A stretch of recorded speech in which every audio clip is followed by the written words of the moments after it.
हरिनाथ भगवान मौली ज्ञानेश्वर महाराज की जय, सद्गुरु तुकाराम महाराज की जय, सद्गुरु जोग महाराज की जय। समाधी हरीची समसुखे विन न साधेल जान द्वैत बुद्धी, बुद्धीचे वैभव अन्य नाही दुजे, एका केशी राजे सकळ सिद्धी, वृद्धी सिद्धी निधी अवघीच उपाधी, जवत्या परमानंदी मन नाही, ज्ञानदेवी रम्य रमले समाधान, हरीचे चिंतन सर्व काळ, हरिमुखे मना पुण्याची गणना कोण करी। अखिल गुणनिधान सच्चिदानंद घन करुणावरून आले भगवान श्री पंढरीश परमात्मा, विश्वमाऊली विश्वसंत संतश्रेष्ठ ज्ञानेश्वर महाराज, जगद्गुरु जगद्वंदनीय श्रीमंत संत तुकाराम महाराज, प्रेममूर्ती नामदेव महाराज, शांती ब्रह्म एकनाथ महाराज, स्वानंद सुखनिवासी सद्गुरु जोग महाराज आदी करून साधू संतांच्या अपार असीम कृपानुग्रहाने अधिक मासाच्या निमित्ताने आपण यावर्षी हरिपाठ या विश्वमाऊली ज्ञानोबरायांच्या छोटेखानी ग्रंथाचं चिंतन करण्याचा प्रयत्न करत आहोत। 12 अभंगापर्यंत कालचं आपलं चिंतन आपण विचार करण्याचा प्रयत्न केलेला आहे। आज आपल्या समोर जो अभंग आहे 13व्या क्रमांकाचा, या अभंगामध्ये ज्ञानोबराय समाधी हरीची समसुखे विन न साधेल जाण द्वैत बुद्धी, बुद्धीचे वैभव अन्य नाही दुजे, एका केशव राजे सकळ सिद्धी। अर्थात परमात्मा स्वरूपाची अवस्था प्राप्त होणं, परमात्मा स्वरूपाला प्राप्त होणं म्हणजे समाधी। तर ती जी समाधी आहे त्या समाधीचे चिंतन ज्ञानोबराय या ठिकाणी करतात। ती समाधी कधी प्राप्त होईल याचं चिंतन ज्ञानोबरायांनी या ठिकाणी केलेलं आहे। ती समाधी प्राप्त करण्याचं जे साधन आहे, अर्थात परमात्मा स्वरूप रूप सिद्धी म्हणजे त्याला इथं समाधी असा शब्द वापरलेला आहे। ही समाधी कोणत्या साधनाने प्राप्त होते याचं चिंतन ज्ञानोबरायांनी केलं। बुद्धीचे वैभव अन्य नाही दुजे, म्हणजे बुद्धीने ते परमतत्व प्राप्त होतं असा त्याचा भाव आहे। आणि मग ते परमतत्व सोडून इतर काहीही जरी प्राप्त केलं तरी ज्ञानोबराय सांगतात अवघीच उपाधी आहे। आता उपाधी शब्द मागं 2-3 वेळा आपल्याला येऊन गेलेला आहे। वायाची उपाधी असं ज्ञानोबरायांनी पाठीमागं म्हटलेलं आहे। आणि म्हणून ज्ञानेश्वर महाराज सांगतात ज्ञानदेवी रम्य रमले समाधान, हरीचे चिंतन सर्व काळ। ज्ञानदेवी ही सप्तमी आहे, सप्तमी विभक्ती आहे, म्हणजे ज्ञानदेवाच्या ठिकाणी रम्य रमले समाधान। ज्ञानोबराय सांगतात की मी समाधानामध्ये रमलो असाही अर्थ करता येईल, किंवा ज्ञानदेवी, ज्ञान हाच जो कोणी देव आहे त्या ज्ञान स्वरूप देवामध्ये रमले समाधान, समाधान असलेला तो परमात्मा असं ज्ञान ज्या भक्ताला प्राप्त होतं त्या भक्ताच्या ठिकाणी तो भगवान परमात्मा रमतो, असा अभंगाचा सरळ अर्थ आहे असं आपल्याला थोडक्यात सांगता येईल। या अभंगामध्ये सुद्धा ज्ञानेश्वर महाराजांनी पाठीमागच्या अभंगामध्ये जशी तुलना केलेली आहे तशी तुलना या अभंगामध्ये आपल्याला दिसत नाही, परंतु ज्ञानोबरायांनी परमात्मा स्वरूप जी सिद्धी आहे त्या सिद्धीचं वर्णन केलेलं आहे। त्या सिद्धी करता येतं शब्द वापरलेला आहे समाधी। समाधी हरीची समसुखे विन।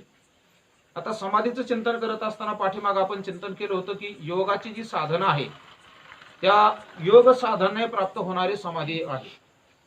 यम नियम आसन प्राणायाम प्रत्याहार धारणा ध्यान आणि 8वं जे योगाचं अंग सांगितलेलं आहे ते समाधी आहे। आता ही समाधी वेगळी आहे, योगाच्या अंगाने प्राप्त होणारी समाधी वेगळी आहे। या अभंगामध्ये ज्ञानोबरायांनी जी समाधी सांगितलेली आहे ती भक्तीच्या अंगाने प्राप्त होणारी समाधी आहे। योगाच्या अंगाने प्राप्त होणाऱ्या समाधीमध्ये आणि भक्तीने प्राप्त होणाऱ्या समाधीमध्ये काय फरक आहे याचं थोडंसं अगोदर आपण चिंतन करू। योगाने प्राप्त होणारी जी समाधी आहे त्याचं चिंतन आपण 2ही प्रवचनामध्ये पाठीमागं पाहून आलो होतो। ध्यातृ ध्याने परित्यज्य क्रमध्येक गोचरम निवात दीपवत चित्तम समाधीरभिधीयते। योगाने प्राप्त होणारी समाधी अशी आहे ती प्राप्त झाल्यानंतर ध्याता ध्यान आणि ध्येय अशा प्रकारची जी त्रिपुटी आहे ती त्रिपुटी शिल्लक राहत नाही। त्याचा विस्तार आपला होऊन गेलेला आहे, आता मी त्याच्यामध्ये गुंतणार नाही। या अभंगामध्ये आपल्याला जी समाधी सांगितलेली आहे ती समाधी ही भक्तीने प्राप्त होणारी समाधी। या समाधीचा विशेष आहे, ऐका, योगाने प्राप्त होणारे समाधीचे काय भेद करत असताना सविकल्प समाधी, निर्विकल्प समाधी अशा प्रकारचे चिंतन केलेलं आहे। सविकल्प समाधी म्हणजे ते आत्मस्वरूप मीच आहे अशा प्रकारची एक थोडीशी स्फुरणा अंतकरणामध्ये असते, त्याला सविकल्प समाधी म्हणा. आणि निर्विकल्प समाधी त्याला म्हणायचं की त्या अवस्थेला प्राप्त झाल्यानंतर मी कोणीतरी धारणा करणारा, ध्यान करणारा, समाधी लावून बसलेला आहे अशा प्रकारचे वृत्तीही शिल्लक राहत नाही. ही निर्विकल्प समाधी आहे, कुठलीच कल्पना नाही. परंतु भगवत भक्तीने, नामस्मरणाने प्राप्त होणारी जी समाधी आहे त्या समाधीचा विशेष आहे. काय विशेष आहे?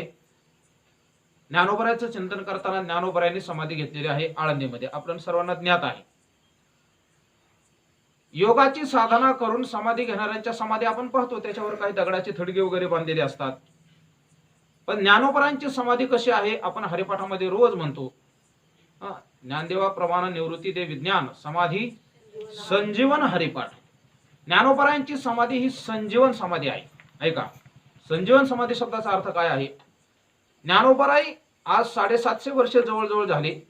ज्ञानोबराय अजूनही जसे समाधीला बसले होते तसेच जमिनीमध्ये आहेत, त्याच्यामध्ये काहीही फरक नाही. ज्ञानोबरायांच्या बाबतीमध्ये चिंतन करताना असं चिंतन केलेले, ज्ञानदेवी घेतले दान, हृदय धरून या ध्यान, समाधी बैसला निर्वाण कथा कीर्तन करीतो. ज्ञानोबरायांची चिंतन आहे. ज्ञानदेवे घेतलेले दान, हृदय धरून या ध्यान. ज्ञानोबराय समाधीमध्ये बसलेले आहेत आणि समाधीमध्ये बसून ज्ञानेश्वर महाराजांचं भजन चालू आहे. हे ज्ञानोबरायांच्या समाधीचा विशेष आहे. ऐका, योगाच्या साधनाने समाधी घेणारा जो साधक आहे तो भजन करत नाही, पण ज्ञानोबरायांचं भजन आजही चालू आहे. ज्यांनी ज्ञानोबरायांचा पालखी सोहळा चालू केला असे वैकुंठवासी हैबत बाबा, त्या हैबत बाबांना ज्ञानोबरायांच्या समाधीमधून रात्रीच्या वेळेस भजन केलेला आवाज ऐकू यायचा. रामकृष्ण हरी, रामकृष्ण हरी, रामकृष्ण हरी अशा प्रकारचं भजन ज्ञानोबरायांच्या समाधीमधून अव्याहत चालू आहे, रात्र आणि दिवस चालूच आहे. आपल्याला ते ऐकू येत नाही, त्याचं कारण आहे आपल्याला तो अधिकार नाही म्हणून. आपल्याला तो अधिकार नाही म्हणून, आपल्याला अधिकार नसल्यामुळे आपल्याला ते ऐकू येत नाही. असू द्या, तर ज्यांना तो अधिकार आहे त्या साधकांना आजही ज्ञानोबराय दर्शन देतात. हे ज्ञानोबरायांच्या समाधीचा विशेष आहे. ऐका, ज्ञानोबरायांच्या समाधीचा हा विशेष आहे की ज्याचा अधिकार आहे त्याला ज्ञानोबराय आजही दर्शन देतात. म्हणजे ज्ञानोबरायांची समाधी ही संजीवन समाधी आहे. माग काही शास्त्रज्ञांनी असा प्रयत्न केला होता की ज्ञानोबरायांच्या समाधीच्या बाजूने एक छिद्र पाडायचा प्रयत्न केला होता आणि त्याच्यातून आत कॅमेरा टाकून ज्ञानोबरायांची मूर्ती कशी दिसते हे पाहण्याचा प्रयत्न केला होता. आता सामान्य एक नियम असा आहे, ज्याची ताकद जास्त असते, ज्याचं सामर्थ्य जास्त असतं, समाजामध्ये व्यवहारामध्ये लौकिक जास्त असतो, परमार्थाचा अंग तर सोडूनच द्या, पण एक सामान्य नियम असा आहे, व्यवहारामध्ये जो माणूस मोठा आहे, व्यवहारामध्ये मोठा असलेला जो माणूस आहे त्या माणसाच्या जवळ जायचं म्हटलं तरी सुद्धा सामान्य माणसाला भीती वाटते. म्हणजे ज्ञानोबरायांना आपण पाहू शकत नाही, याचं कारण असं आहे की ज्ञानोबरायांचं जे तेज आहे, हे ज्ञानोबरायांचं तेज अतिशय तीव्र असल्यामुळे ते तुम्हाला आम्हाला दिसत नाही. ज्ञानोबराय तिकडून मार राहिले सर,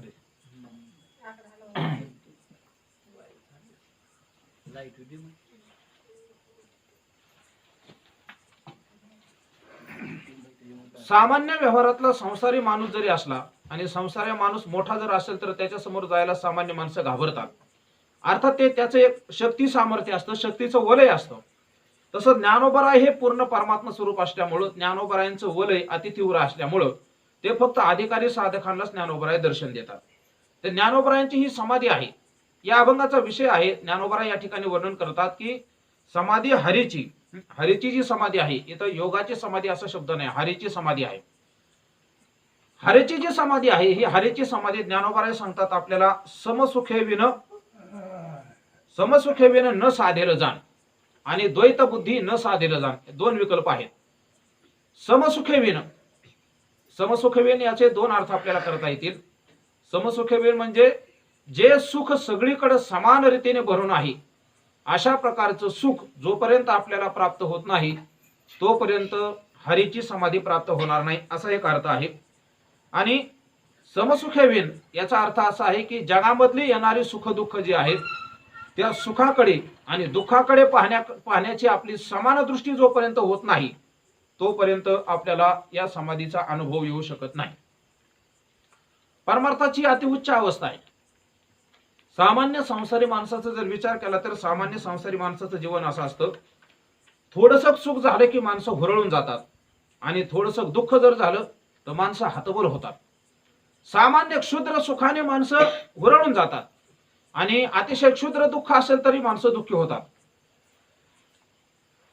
भगवत भक्ती करत असताना, हरिभक्ती करत असताना, अबोर आहे ना वर बस, जागा आहे वरती, तिथून थोडी जागा सोडत भगवत भक्ती करत असताना या संसाराकडे आपल्याला साक्षी भावाने पाहता आलं पाहिजे. कारण जीवनामध्ये येणारे जी सुख दुःख आहेत, जगामध्ये असा एकही मनुष्य नाही की ज्याला कायम सुख आहे आणि जगामध्ये असा एकही मनुष्य नाही की ज्याला कायम दुःख आहे. या संसाराचं क्षेत्रच असं आहे की याच्यात काही प्रमाणात दुःख येतं, काही प्रमाणात सुख येतं. अर्थात सुख दुःखाचा लपंडाव चालू आहे. म्हणून एका ठिकाणी असं वर्णन आहे, सुख दुःख दोनों रहते जिसमें जीवन है वो गाव, कभी धूप तो कभी छाव. ऊन कधी असते तर कधी सावली असते. ऊन सावल्याचा खेळ जसा हा सूर्याच्या संबंधाने चालतो तसा संसाराच्या क्षेत्रामध्ये सुख दुःखाचा खेळ चालत असतो. संसारातली सुख दुःख येणारे जाणारे आहेत. गीतेमध्ये असं वर्णन आहे, मात्रा स्पर्शास्तु कौंतेय शीतोष्ण सुख दुःखदाः आगमापायिनः अनित्यः तां स्थितिक्षसो भारत. अर्जुनाला युद्धभूमीवर भगवान परमात्मा उपदेश करतात आणि उपदेश करताना अर्जुनाला सांगतात की हे बघ, सुख दुःख ही येणारे जाणारे आहेत. आगमापायिनः, आगमापाय म्हणजे येणारे जाणारे आहेत.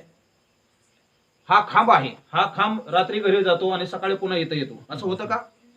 असं होत नाही. खांब इथंच आहे, पण आपण सगळे प्रवचन झालं की घरी जातो आणि सकाळ झाली की पुन्हा मंदिराकडे येतो. म्हणजे आपण येणारे जाणारे, इथं कायमस्वरूपी राहणार नाही. ऐका, तसं आत्मस्वरूपाच्या ठिकाणी येणारे जी सुख दुःख आहेत संसाराच्या संबंधाने, ही काय कायमचे सुख दुःख नाही. सुखाचा प्रसंग समोर निर्माण झाला की आपल्याला सुख होतं आणि ते सुख जाऊन दुःखाचा संबंध आपल्या प्रसंग आपल्या जीवनासमोर आला की आपल्याला दुःख होतं. मग हे येणारे जे सुख दुःख आहेत, ऐका, ही कशी आहेत? प्रारब्धानुसार प्रत्येक माणसाच्या जीवनामध्ये ज्या ज्या घटना होणार आहेत त्या होतच असतात. याच्याकरता मी महाभारतातलं उदाहरण नेहमी सांगत असतो. ज्ञानोबांनी असं चिंतन केलेले, भोग्य ते त्रिशुद्धी न चुके. पाठीमागे मी ओम बोलून गेलो होतो, पण आज उदाहरण सांगतो तुम्हाला. भोग्य ते त्रिशुद्धी न चुके, बुद्धीही होणारा सारखी ठाके, माझ्या कपाळी पिटावे लोके हे लोटेल काय. म्हणजे आपल्या जीवनामध्ये पुढे जे होणार आहे तशा प्रकारची माणसाला बुद्धी होत असते. त्याच्यात माणसाला यत्किंचितही बदल करता येत नाही. हे प्रारब्धाची ताकद आहे. कितीही प्रारब्ध चुकवायचं म्हणलं तरी प्रारब्ध चुकत नाही. तुकोबाराय सांगतात, जेथे जावे तेथे कपाळ सरिसे, लाभ तो विशेष संत संगी. म्हणजे अभंगाचा जर शब्दशः अर्थ पाहिला तर असा आहे, जेथे जावे तेथे म्हणजे आपण जिथं जाऊ तिथं कपाळ सरिसे, आपलं कपाळ आपल्या बरोबर असतं, असा त्या चरणाचा अर्थ आहे. आता या सामान्य शंका या अभंगवासी आहे, अहो जिथं आपण जावं तिथं आपलं कपाळ बरोबर असतं हे सांगायला तुकाराम महाराजांची काय गरज आहे? आम्हाला कळत नाही का आमचं कपाळ आमच्या बरोबर आहे? असं होतं का? अहो थांबू म्हणले, गंध लावून द्या. नाही हो म्हणले, आज जरा लाईट नव्हती, उशीर झाला याला घरून, त्याच्यामुळे कपाळ घरीच विसरून आलो. असं होतं का? असं होत नाही. आपण जिथं जाऊ तिथं कपाळ आपल्या बरोबर असतं. मग तुकाराम महाराज असे काय सांगतात, जेथे जावे तेथे कपाळ सरिसे.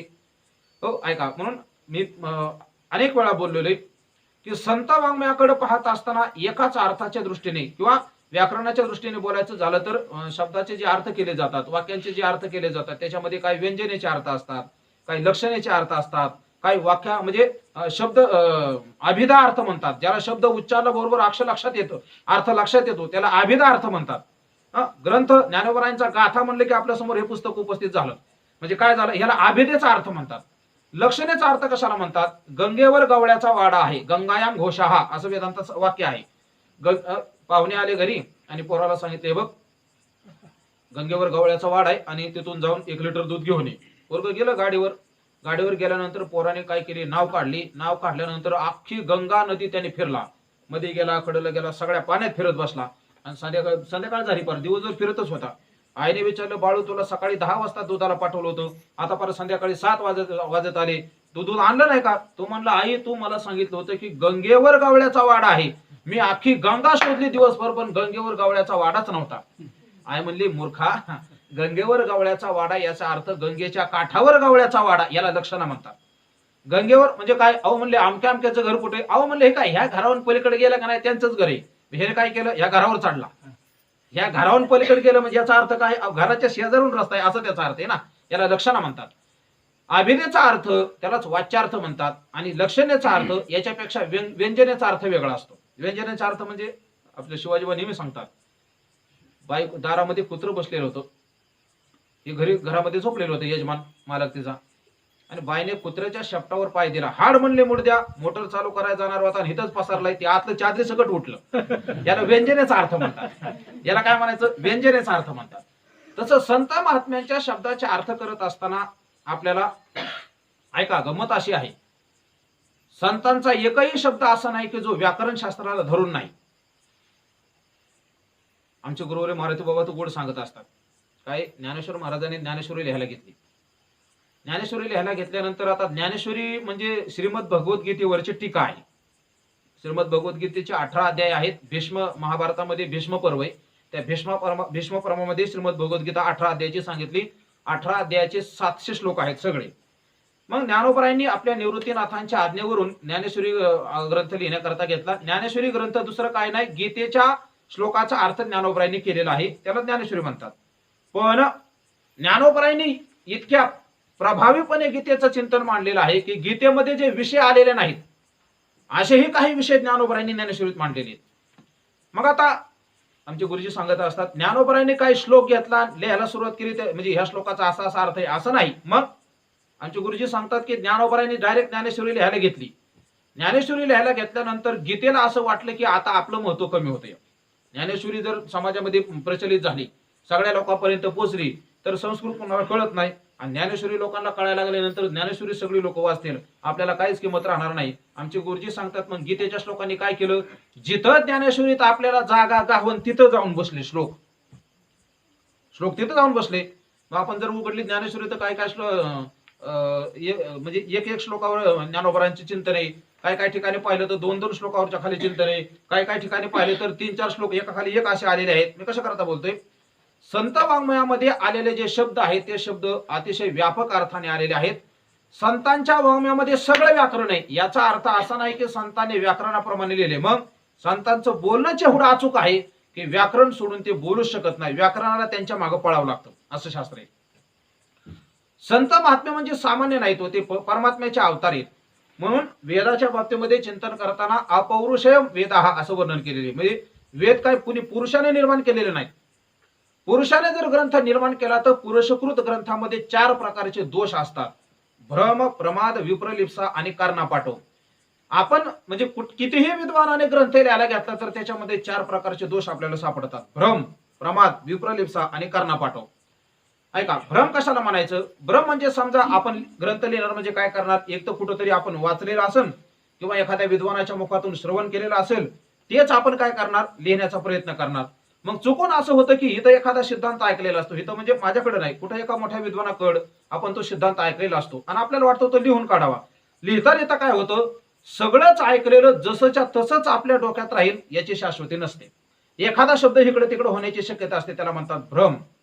किंवा प्रमाद. प्रमाद म्हणजे लिहिता लिहिता आळसच आला आणि आळसाच्या भरामध्ये काहीतरी चुकीचा शब्द आपल्याकडून लिहून गेला, याला प्रमाद म्हणतात. विप्रलिप्सा म्हणजे फसवण्याची इच्छा. आमचे गुरुजी गोड उदाहरण सांगतात, पोरं पोहायला गेली विहिरीवर. पोहायला गेल्यानंतर तिथं त्यांना मांजर दिसलं आणि पोरांनी दगड मारली आणि दगड मारल्यावर ते मांजर मेलं. मांजर मेल्यानंतर ब्राह्मण काकाकडे आले. गावामध्ये ब्राह्मण काका होते. काका म्हणले पोराकून ब्राह्मण काका म्हणले पोराकून मांजर मेले, काय करावं लागेल.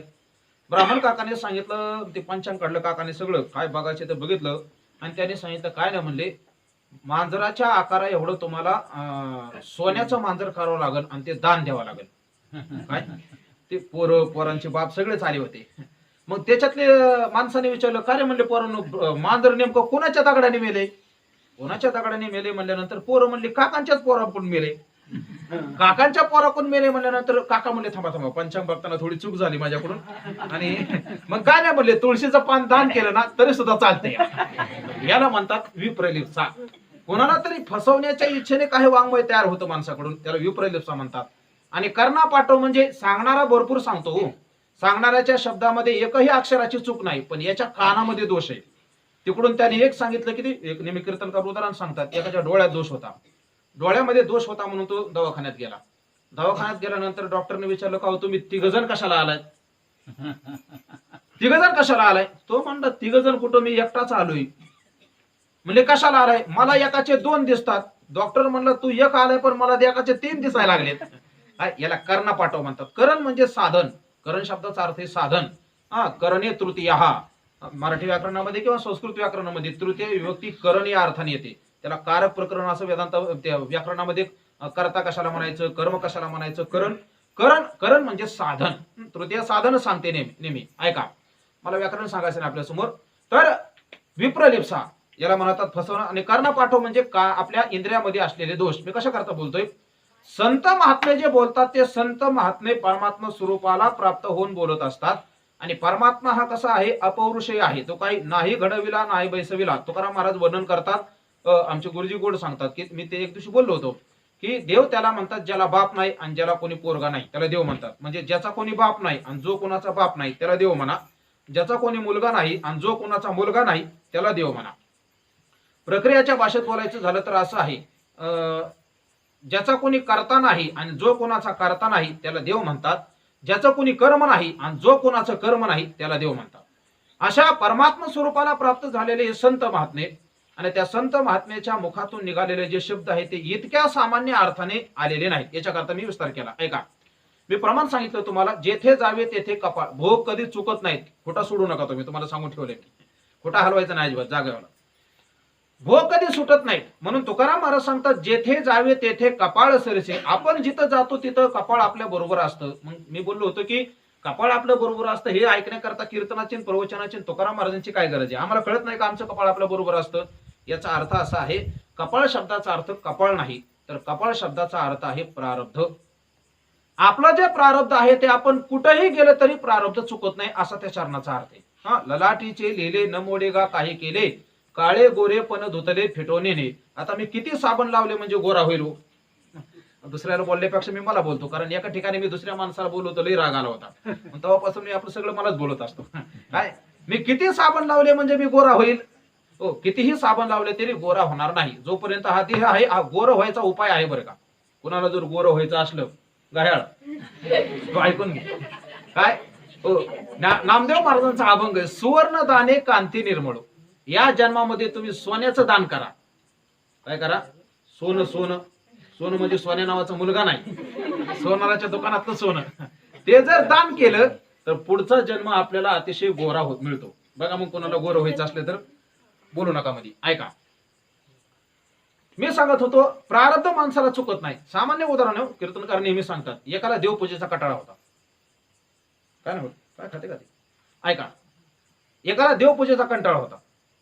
वडील देवपूजा करायचे. आता म्हणजे अलीकडचे तरुण पोरण देवपूजा ह्यांचं गणित जमलंच काय सांगता येत नाही. क्वचित बोटाव मोजण्यासारखी मुलं आहेत ते देवपूजा करताना दिसतात, नाही तर सगळे मोबाईलचीच पूजा करताना दिसतात. उठल्या पहिलं जर काय पाहत असते तर मोबाईल पाहतात. काय कराग्रे वसते मोबाईल.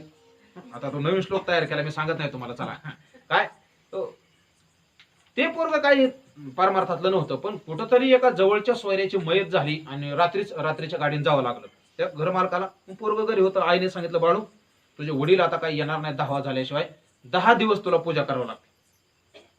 पोरग त्याला कधीच देवहारच माहित नव्हता, देवपूजेचा त्याचा संबंधच नव्हता.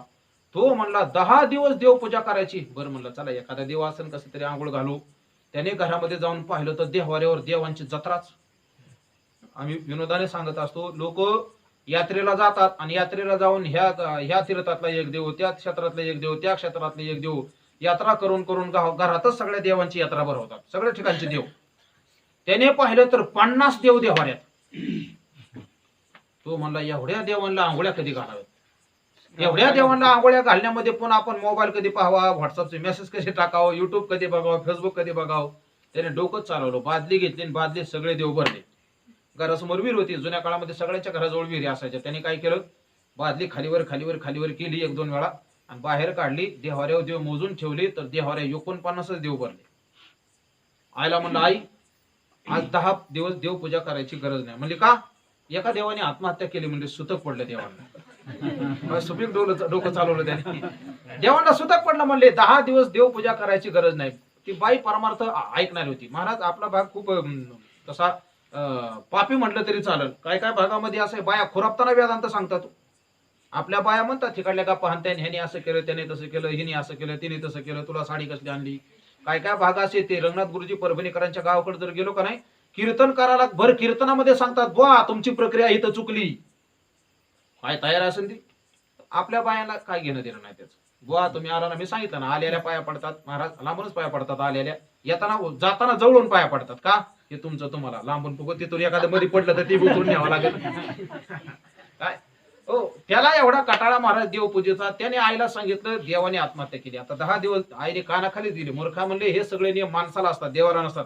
पूजा कर, पूजा कर म्हणजे त्यांनी कसं तरी पूजा केली. पण त्याला ती पहिल्या दिवसाची ती सगळ्या देवाची पूजा जेव्हा आली, त्याचं लग्न झालं, तो म्हणला इथं थांबण्याचा अर्थ नाही, सासरवाडी गाठलेली बाई, एवढ्या देवाची पूजा कुठं करत बसावं म्हणला. 10 दिवसांनी येऊ म्हणला, वडीला आल्यावर कर. त्यांचं सासरवाडीला गेला. सासरवाडीला गेला तर नेमका सासरा बी गावाला गेला होता. आणि जावई म्हणली, ते सासू म्हणली, जावई बा तुम्ही अगदी योग्य टायमात आलाय. म्हणजे का? अहो म्हणली आमचे हे रात्रीच कुठेतरी गेले होते, देवपूजा करायची राहिली. तो म्हणला ज्याचा कटाळा त्याचाच वानावळा. पण आता सासरवाडीची पूजा अशी तशी करून कशी जमल.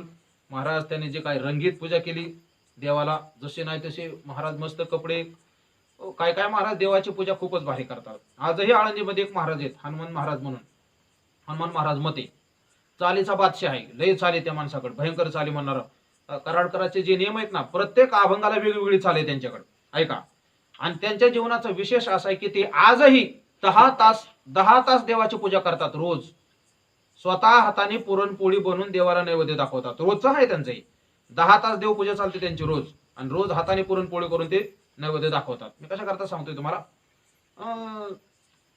त्या पोराला देवपूजेचा कटाळा, त्यांनी देवपूजा केली, भारी केली. मी सांगत होता की देवपूजा करतात, वेगवेगळे देवाला कपडे, गंध. एक कथा अशी आली, कल्याण मासिकामध्ये वाचली मी कुठेतरी.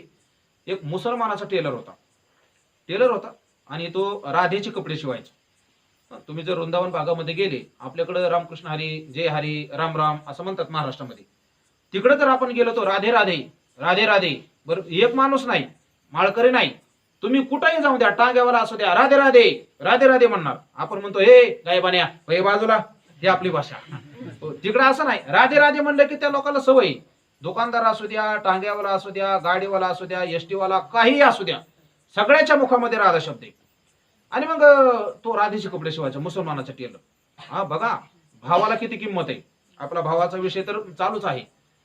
अंतकरणामध्ये तो मुसलमान होता जातीने, पण अंतकरणामध्ये त्याचा भाव होता की माझ्या राधेची कपडे कुठं चुकायला नको. एक दिवस असा आला, कुठंतरी ड्रेस शिवता थोडीशी शिलाई त्याची चुकीची गेली. चुकीची गेल्यानंतर रात्री स्वप्नामध्ये राधा मातेने दर्शन दिलं, सांगितलं की तो ड्रेस आहे ना, तो तुझा शिवायचा चुकलेला आहे. ही भावाची ताकद आहे. आपल्याकडे भावच नाही हो. आपल्याकडे उगाच बळबळ चाललंय जीव आल्यासारखं. त्या पोराचं तसंच होतं. त्याने पण सासरवाडीची पूजा मांडली, चांगली केली. जेवायला बसला, तेवढ्या शेजारची गंगूबाई आली. शेजारची गंगूबाईला सवय होती देव्हारा बघायची. तिने बघितलं देव्हारा, ते म्हणजे वा वा वा वा, रोजच्या पेक्षा खूपच चांगली पूजा केली. कुणी केली हो?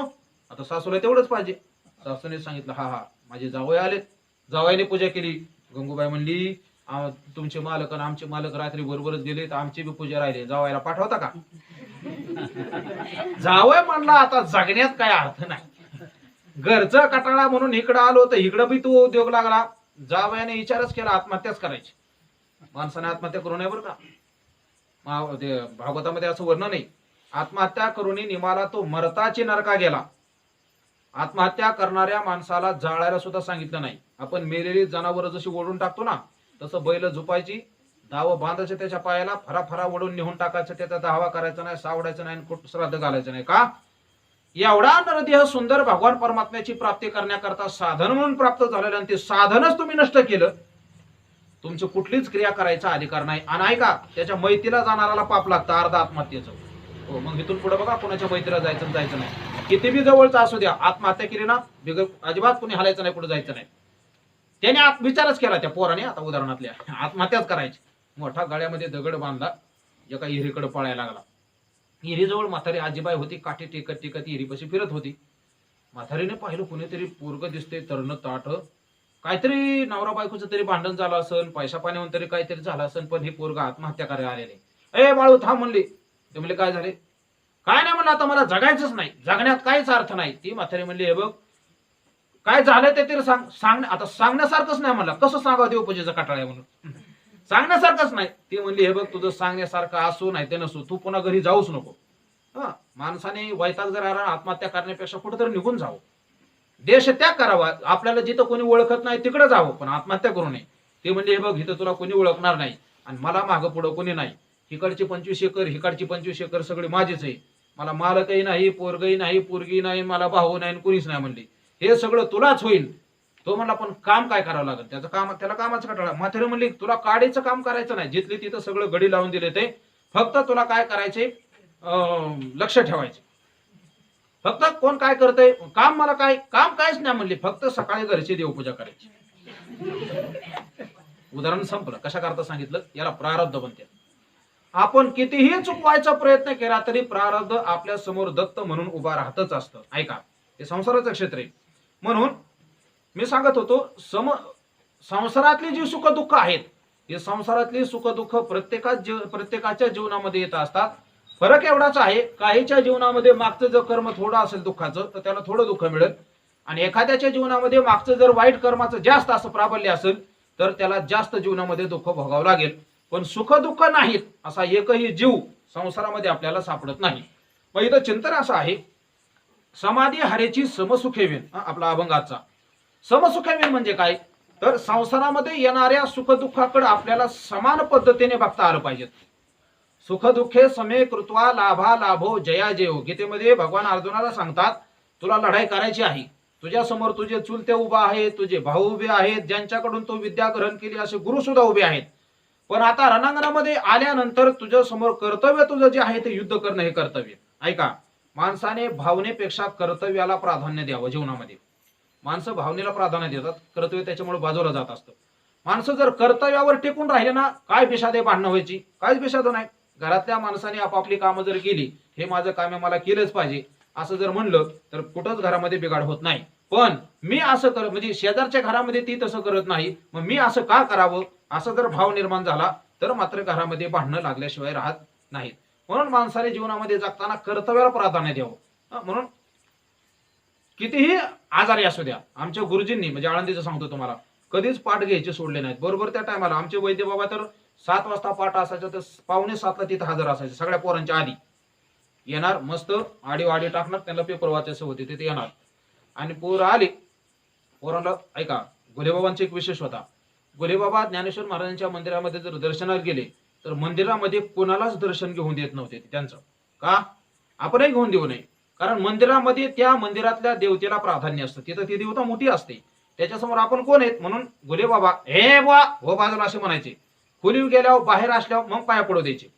कशा करता सांगतोय, गुलेबाबाला किडनीचा त्रास होता. आम्ही 3ऱ्या वर्षात असताना 2007 सालची घटना, 8ला सुटलो मी, 7 सालची घटना आहे. बाबांना मुतखड्याचा त्रास होता, किडनीचा त्रास होता.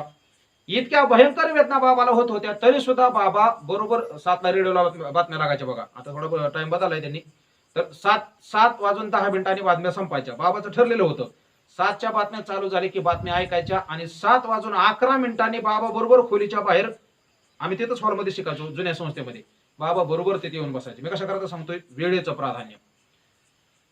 कर्तव्य कितीही त्रास झाला तरी यांनी कर्तव्यामध्ये कधीच चूक केली नाही.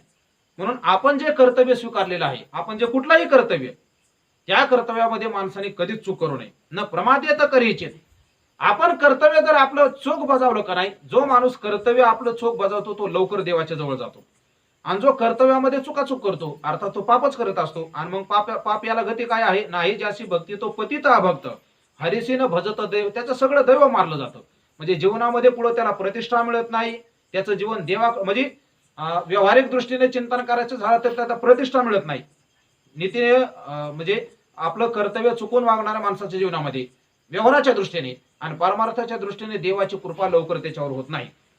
म्हणून मी आपला विषय हा चाललाय की सुखदुःखामध्ये अर्जुनाला सांगितलं भगवान परमात्म्याने तुझं हे कर्तव्य आहे, आणि कर्तव्य असल्यामुळं तुम्ही दुसरा गीतेचा अध्याय जर पाहिला तर गीतेच्या 2ऱ्या अध्यायामध्ये आत्मा आणि संसार अर्थात देह हे वेगवेगळे असून यांच्याकडे कसं पाहावं याचा सगळा तिथं विचार आलेला आहे. आणि तिथं भगवान सांगतात की संसारामध्ये येणारे जे सुखदुःख आहेत याच्याकडे तटस्थ भूमिकेने माणसाला पाहता आलं पाहिजे. असं जे पाहतात त्याला ही समाधी प्राप्त होते. समाधी हरीची समसुखेविन न साधेल. समसुखेविन न साधेल, जोपर्यंत तुमच्या सुखदुःखाकडे पाहण्याची नजर सारखी होत नाही तोपर्यंत समाधी साधणार नाही, असा एक भाव. आणि समसुखेविन म्हणजे सगळीकडे तो परमात्मा सर्वांच्या ठिकाणी तैसा हृदयामध्ये मी राम नाही, सर्वा घटी राम देहादेही एक. ज्ञानोबराय हरिपाठामध्ये बोलतात की सगळ्याच्या ठिकाणी तो परमात्मा आहे, तो समान रूपाने व्यापून आहे आणि सगळ्याच्या ठिकाणी तो सुखरूपत्वाने आहे. अशा प्रकारची अनुभूती जोपर्यंत येत नाही तोपर्यंत ही समाधी प्राप्त होत नाही.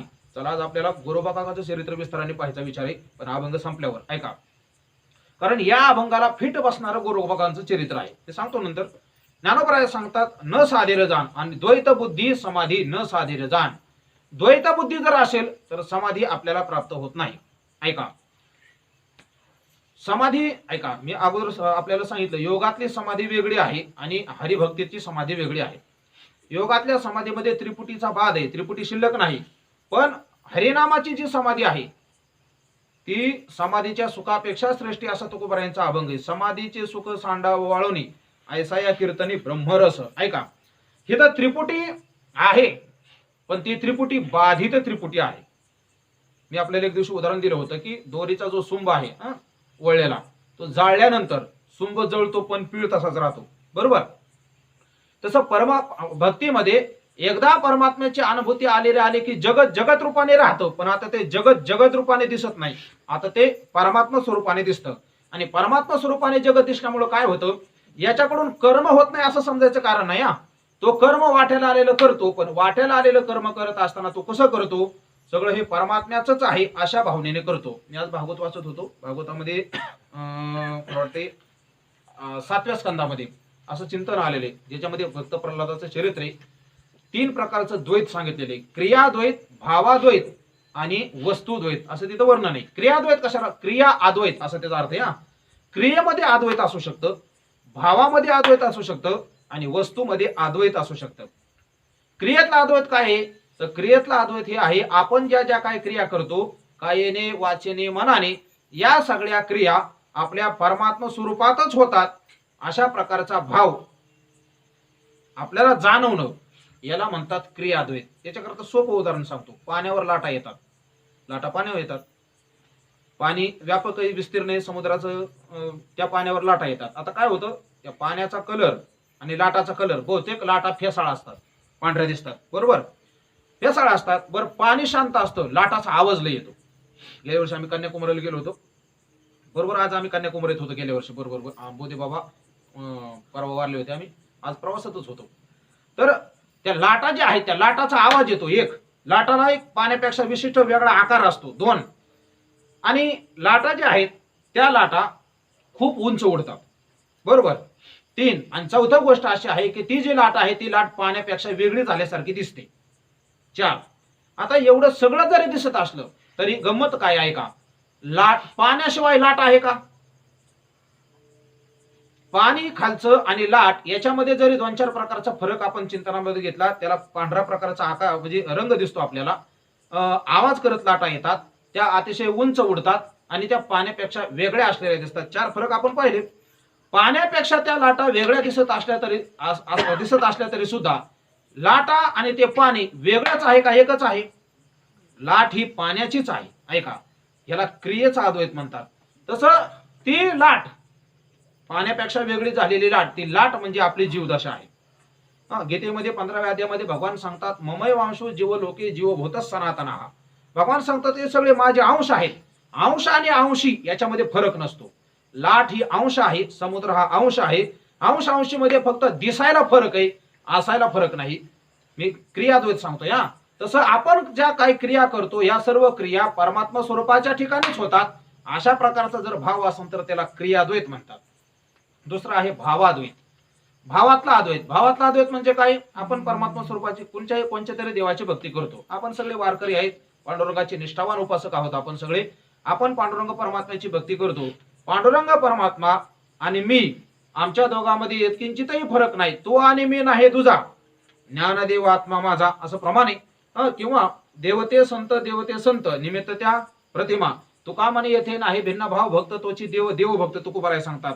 तस्मिं तज्जने भेदाभावात ब्रह्मसूत्रामध्ये सूत्र आलेले आणि नारद भक्त सूत्रामध्ये सुद्धा असं वर्णन आहे की भक्तामध्ये आणि देवामध्ये यत्किंचितही बदल नसतो. अशा प्रकारच्या अंतःकरणाची धारणा त्याला म्हणतात भावाद्वैत. आणि वस्तुद्वैत म्हणजे या सगळ्या वस्तू म्हणून वेगळ्या नाहीत, दिसायला वेगळ्या आहेत, असताना परमात्मा स्वरूप आहेत. अशा प्रकारे वस्तुद्वैत सांगितलेला आहे. कशा करता सांगतोय? वस्तूतला अद्वैत. ज्ञानोबराय सांगतात की द्वैत बुद्धी समाधी न साधेला जाण. आजचा अभंग आपला. आपल्या अंतःकरणामध्ये जर यत्किंची द्वैत बुद्धी असेल तर द्वैत बुद्धीमध्ये परमात्मा राहू शकत नाही किंवा परमात्म्याची अनुभूती येत नाही. मग द्वैत बुद्धी. आता बुद्धीचे ज्ञानोबरायांनी किंवा भगवान परमात्म्याने गीतेमध्ये दोन प्रकार केलेत. एक व्यवसायात्मिका बुद्धी आणि दुसरी अव्यवसायात्मिका बुद्धी. म्हणजे काय? व्यवसायात्मिका बुद्धी तिला म्हणतात की ज्या बुद्धीचं लक्ष फक्त एकच असतं. म्हणजे माग आपला विषय होऊन गेलाय.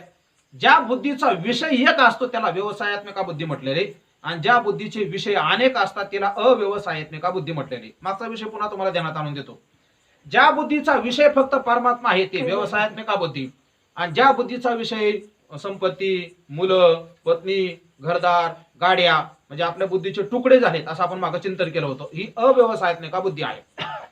आता ही बुद्धीचं चिंतन चाललंय पण बुद्धी नेमकं कशाला म्हणतात हे पण कळायला पाहिजे ना. आपण म्हणतो ह्याला बुद्धी नाही, पण बुद्धीचं चिंतन करताना वेदांत शास्त्राने जेवढं सखोल चिंतन मांडलेले तेवढं व्यवहारातल्या कुठल्या पाहता मिळत नाही. ऐका, बुद्धी कोणाला म्हणतात? मन, बुद्धी, चित्त आणि अहंकार. एकाच वस्तूला दिलेली चार नावं आहेत. एकाच वस्तूची चार नाव आहेत. म्हणजे कसं? मुलगा वडिलाला पप्पा म्हणतो. मुलगा पप्पा म्हणतो. बाप जर असन काय लाडाचं नाव असन, बाळू अमक तमक काहीतरी म्हणत असेल, म्हणजे याचे वडील त्याला काय म्हणतात? बाळू म्हणतात. मुलगा काय म्हणतो? पप्पा म्हणतो. बायको आहो का डायरेक्ट नाव घेते? आता डायरेक्ट नाव घेते. जुन्या काळात आहो म्हणायची. काय आता डायरेक्टच नाव घेते. मी त्या दिवशी बोललो होतो कीर्तनामध्ये, मिस्टर रमेश कमॉन हिरो कुठं बोंबलो फिरतो असे म्हणतात बाया. आता काय शहरातल्या बाया तर बिनधास्त नाव घेऊनच बोलतात. शास्त्रामध्ये तर वर्ण असे बरं का, थोरल्या मुलाचं नाव घ्यायचं नसतं वडिलांनी, पण बायकोचं नाव घ्यायचं नसतं, गुरुचं नाव घ्यायचं नसतं, असं वर्ण नाही.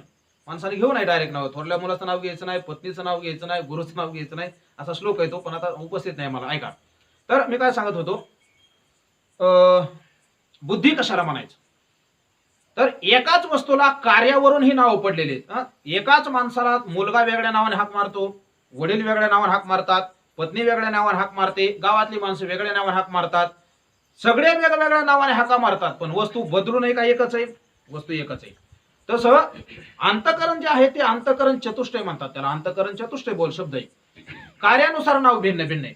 आमचे गुरुजी एक उदाहरण सांगतात. अगोदर याची नाव सांगतो, ते उदाहरण नंतर सांगतो. आपलं अंतःकरण ते जर मी मी मी असं अहंकार धारण करायला लागलं तर त्यालाच अहंकार म्हणतात. अंतःकरणालाच नाव काय होतं? अहंकार होतं. आपलं अंतःकरण जर चिंतन करायला लागलं तर त्याला चित्त म्हणतात. आपलं अंतःकरण संकल्प विकल्प करायला लागलं की त्याला मन म्हणतात. आणि आपलं अंतःकरण निश्चय करायला लागलं की त्याला बुद्धी म्हणतात. एकाच अंतःकरणाला कार्यानुसार पडलेली चार नाव आहेत. उदाहरण सांगतो गुरुजीचं, मजेशीर उदाहरण आहे. एक जुना वारकरी, जुन्या काळामध्ये वारकऱ्याकडे काही नसायचं. हातरायपुरतं एक काहीतरी, पांघरायपुरतं एक, जेवायला ताट, एवढाच सगळं बारदाना, काही नसायचं जवळ. ते पंढरपूरला गेला वारकरी. आषाढीची वारी, जे पाऊस चालू झाला तिथे गेल्यानंतर रात्री सगळे लोक इकडे तिकडे आपापले जसं जमन तसं झोपले होते. तोही वारकरी कुठेतरी एका पत्र्याच्या आश्रयाने झोपला होता. आता सगळी गर्दीच, आषाढी वारीमध्ये गर्दी असते. त्याच्याकडे काहीच नव्हतं. एक ताट होतं जेवायचं, त्याने ते पालतं घातलं होतं आणि त्याच्या झोपला होता तो. रात्री ते ताटच चोरीला गेलं. तो म्हणला ताट चोरीला गेलं, पोलिसाकडे कंप्लेंट द्यावं. तर पोलीस एवढ्याच ताटाकरता कुठं कंप्लेंट घेतील का? वारकरी हुशार असतात महाराज. तो गेला आणि गेल्यानंतर त्यांनी पोलिसांमध्ये तक्रार दिली, मी वारीला आलो होतो, माझं सगळंच चोरीला गेले. त्यांना असं सांगितलं नाही ताट चोरीला गेले म्हणून, सगळंच चोरीला गेले. पोलीस म्हणले सगळं म्हणजे जरा आम्हाला जरा विस्ताराने यादी सांगा ना काय काय केलं. म्हणलं वारीला येताना माणूस आणतोच काय? म्हणले हे बघा, म्हणले माझी छत्री चोरीला गेली, लिहून घेतलं त्यांनी. अजून काय चोरीला गेले? म्हणले माझं ताट चोरीला गेले जेवायचं, लिहून घेतलं. म्हणले अजून काय चोरीला गेले? म्हणले माझी उशी चोरीला गेली. वारकऱ्याकडे असतेच काय दुसरं? उशी चोरीला गेले. म्हणून अजून काय केले? म्हणले पाणी प्यायचा तांब्या चोरीला गेलाय. 4 वस्तूची नाव सांगितली. बरं म्हणले. पोलिसांनी सांगितलं संध्याकाळपर्यंत मिळून जाईल. या वाक्यात गर्भित अर्थ आहे मोठा बरं का. काय गर्भित अर्थ आहे? कारण पोलिसाचं आणि चोराचं कॉन्टॅक्ट असते.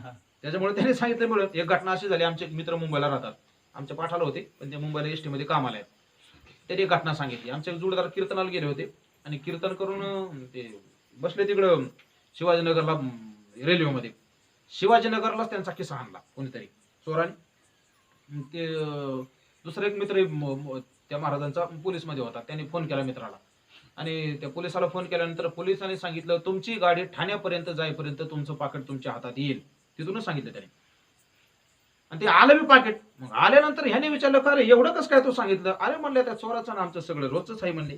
आम्हाला माहिती आहे कोण कुठं काय करता येते. तर मी काय सांगत होतो, त्या पोलिसांनी सांगितलं वार करायला तुमचं मिळून जाईल म्हणले. दिवसभर शोध केल्यानंतर पोलिसाला फक्त ती परातच सापडली, दुसरं काय सापडलंच नाही. वारकऱ्याकडे परत आणून दिली आणि वारकऱ्याला सांगितलं राहिलेल्या तुमच्या 3 वस्तू तुम्हाला उद्या सकाळपर्यंत मिळत्या.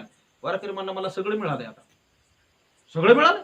तुम्ही तर 4 वस्तूचे नाव दिले, छत्री सांगितली, उशी सांगितली, तांब्या सांगितला, आता ताट मिळाले. तो म्हणला हे बघा साहेब, पाऊस आल्यानंतर हीच ताटली मी डोक्यावर घेत असतो त्यावेळेस ती माझी छत्री असते. मला ज्यावेळेस पाणी प्यायचं असतं त्यावेळेस ह्याच ताटामध्ये मी पाणी घेतो आणि पितो त्यावेळेस ते माझं तांब्या असतो. आणि ज्यावेळेस मला जेवायचं असतं त्यावेळेस मी ह्याच ताटामध्ये वाढून घेतो त्यावेळेस मी ते ताट असतं. आणि झोपायच्या वेळेस मी हेच पालतं घालून त्याच्यावर डोकं ठेवून झोपतो म्हणून ती माझी उशी असते. वस्तू एकच आहे पण नाव 4 आहे. तसं अंतःकरण एकच आहे पण अंतःकरणाच्या कार्यानुसार अंतःकरणाला नाव 4 आहेत, मन, बुद्धी, चित्त आणि अहंकार. तर ऐका, आपण जीवन जगत असताना आपलं जीवन बुद्धीच्या कक्षेपर्यंत जाण्याच्या अगोदरच बरंच दुःखातून जात असतं. म्हणजे अगोदर माणसं चिंता करतात. बुद्धी ही निश्चयात्मिक आहे. एकदा निश्चय झाला रे झाला, पुन्हा त्याच्यात बदल होत नाही. मन जे आहे ते मन संकल्प विकल्प करतं.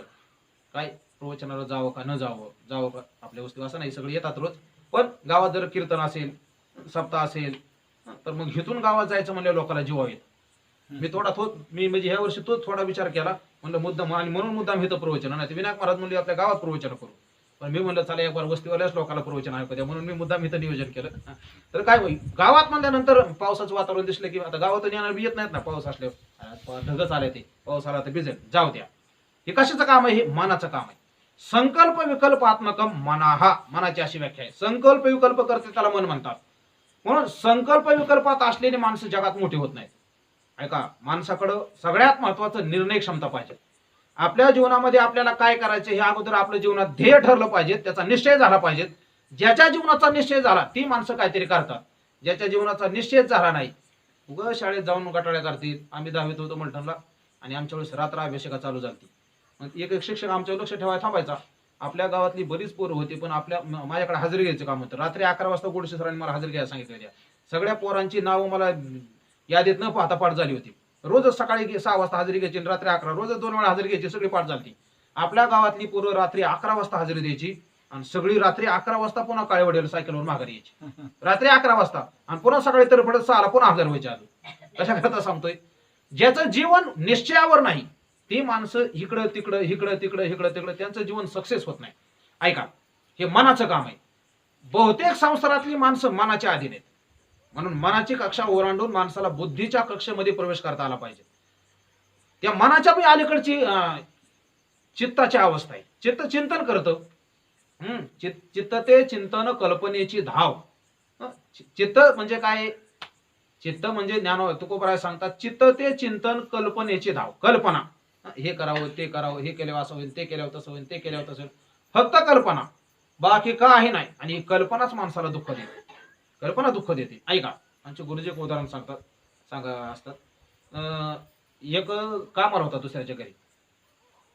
त्यांचा दुधाचा व्यवसाय होता आणि तूप खूप होतं त्यांच्याकडे. तूप खूप असल्यामुळं ह्याने निष्ठेने त्यांच्या घरी काम केल्यामुळं मालक प्रसन्न झाले आणि मालकाने सांगितलं हे बघ, हे 10 लिटर तूप मी तुला तसंच देतो, तुला खायचं असलं तर खाई, खायचं तर काही बी कर. त्याला आनंद वाटला. तुपाची किंमत खूप आहे, गावरान गायचं तूप जर घ्यायचं म्हणलं तर खूप महाग आहे ते.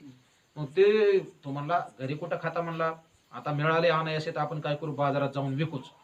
ते तुपाची भरणी घेऊन निघाला बाजारात. दुपारची वेळ होती, ऊन होतं. एका झाडाखाली विश्रांती करता थांबला.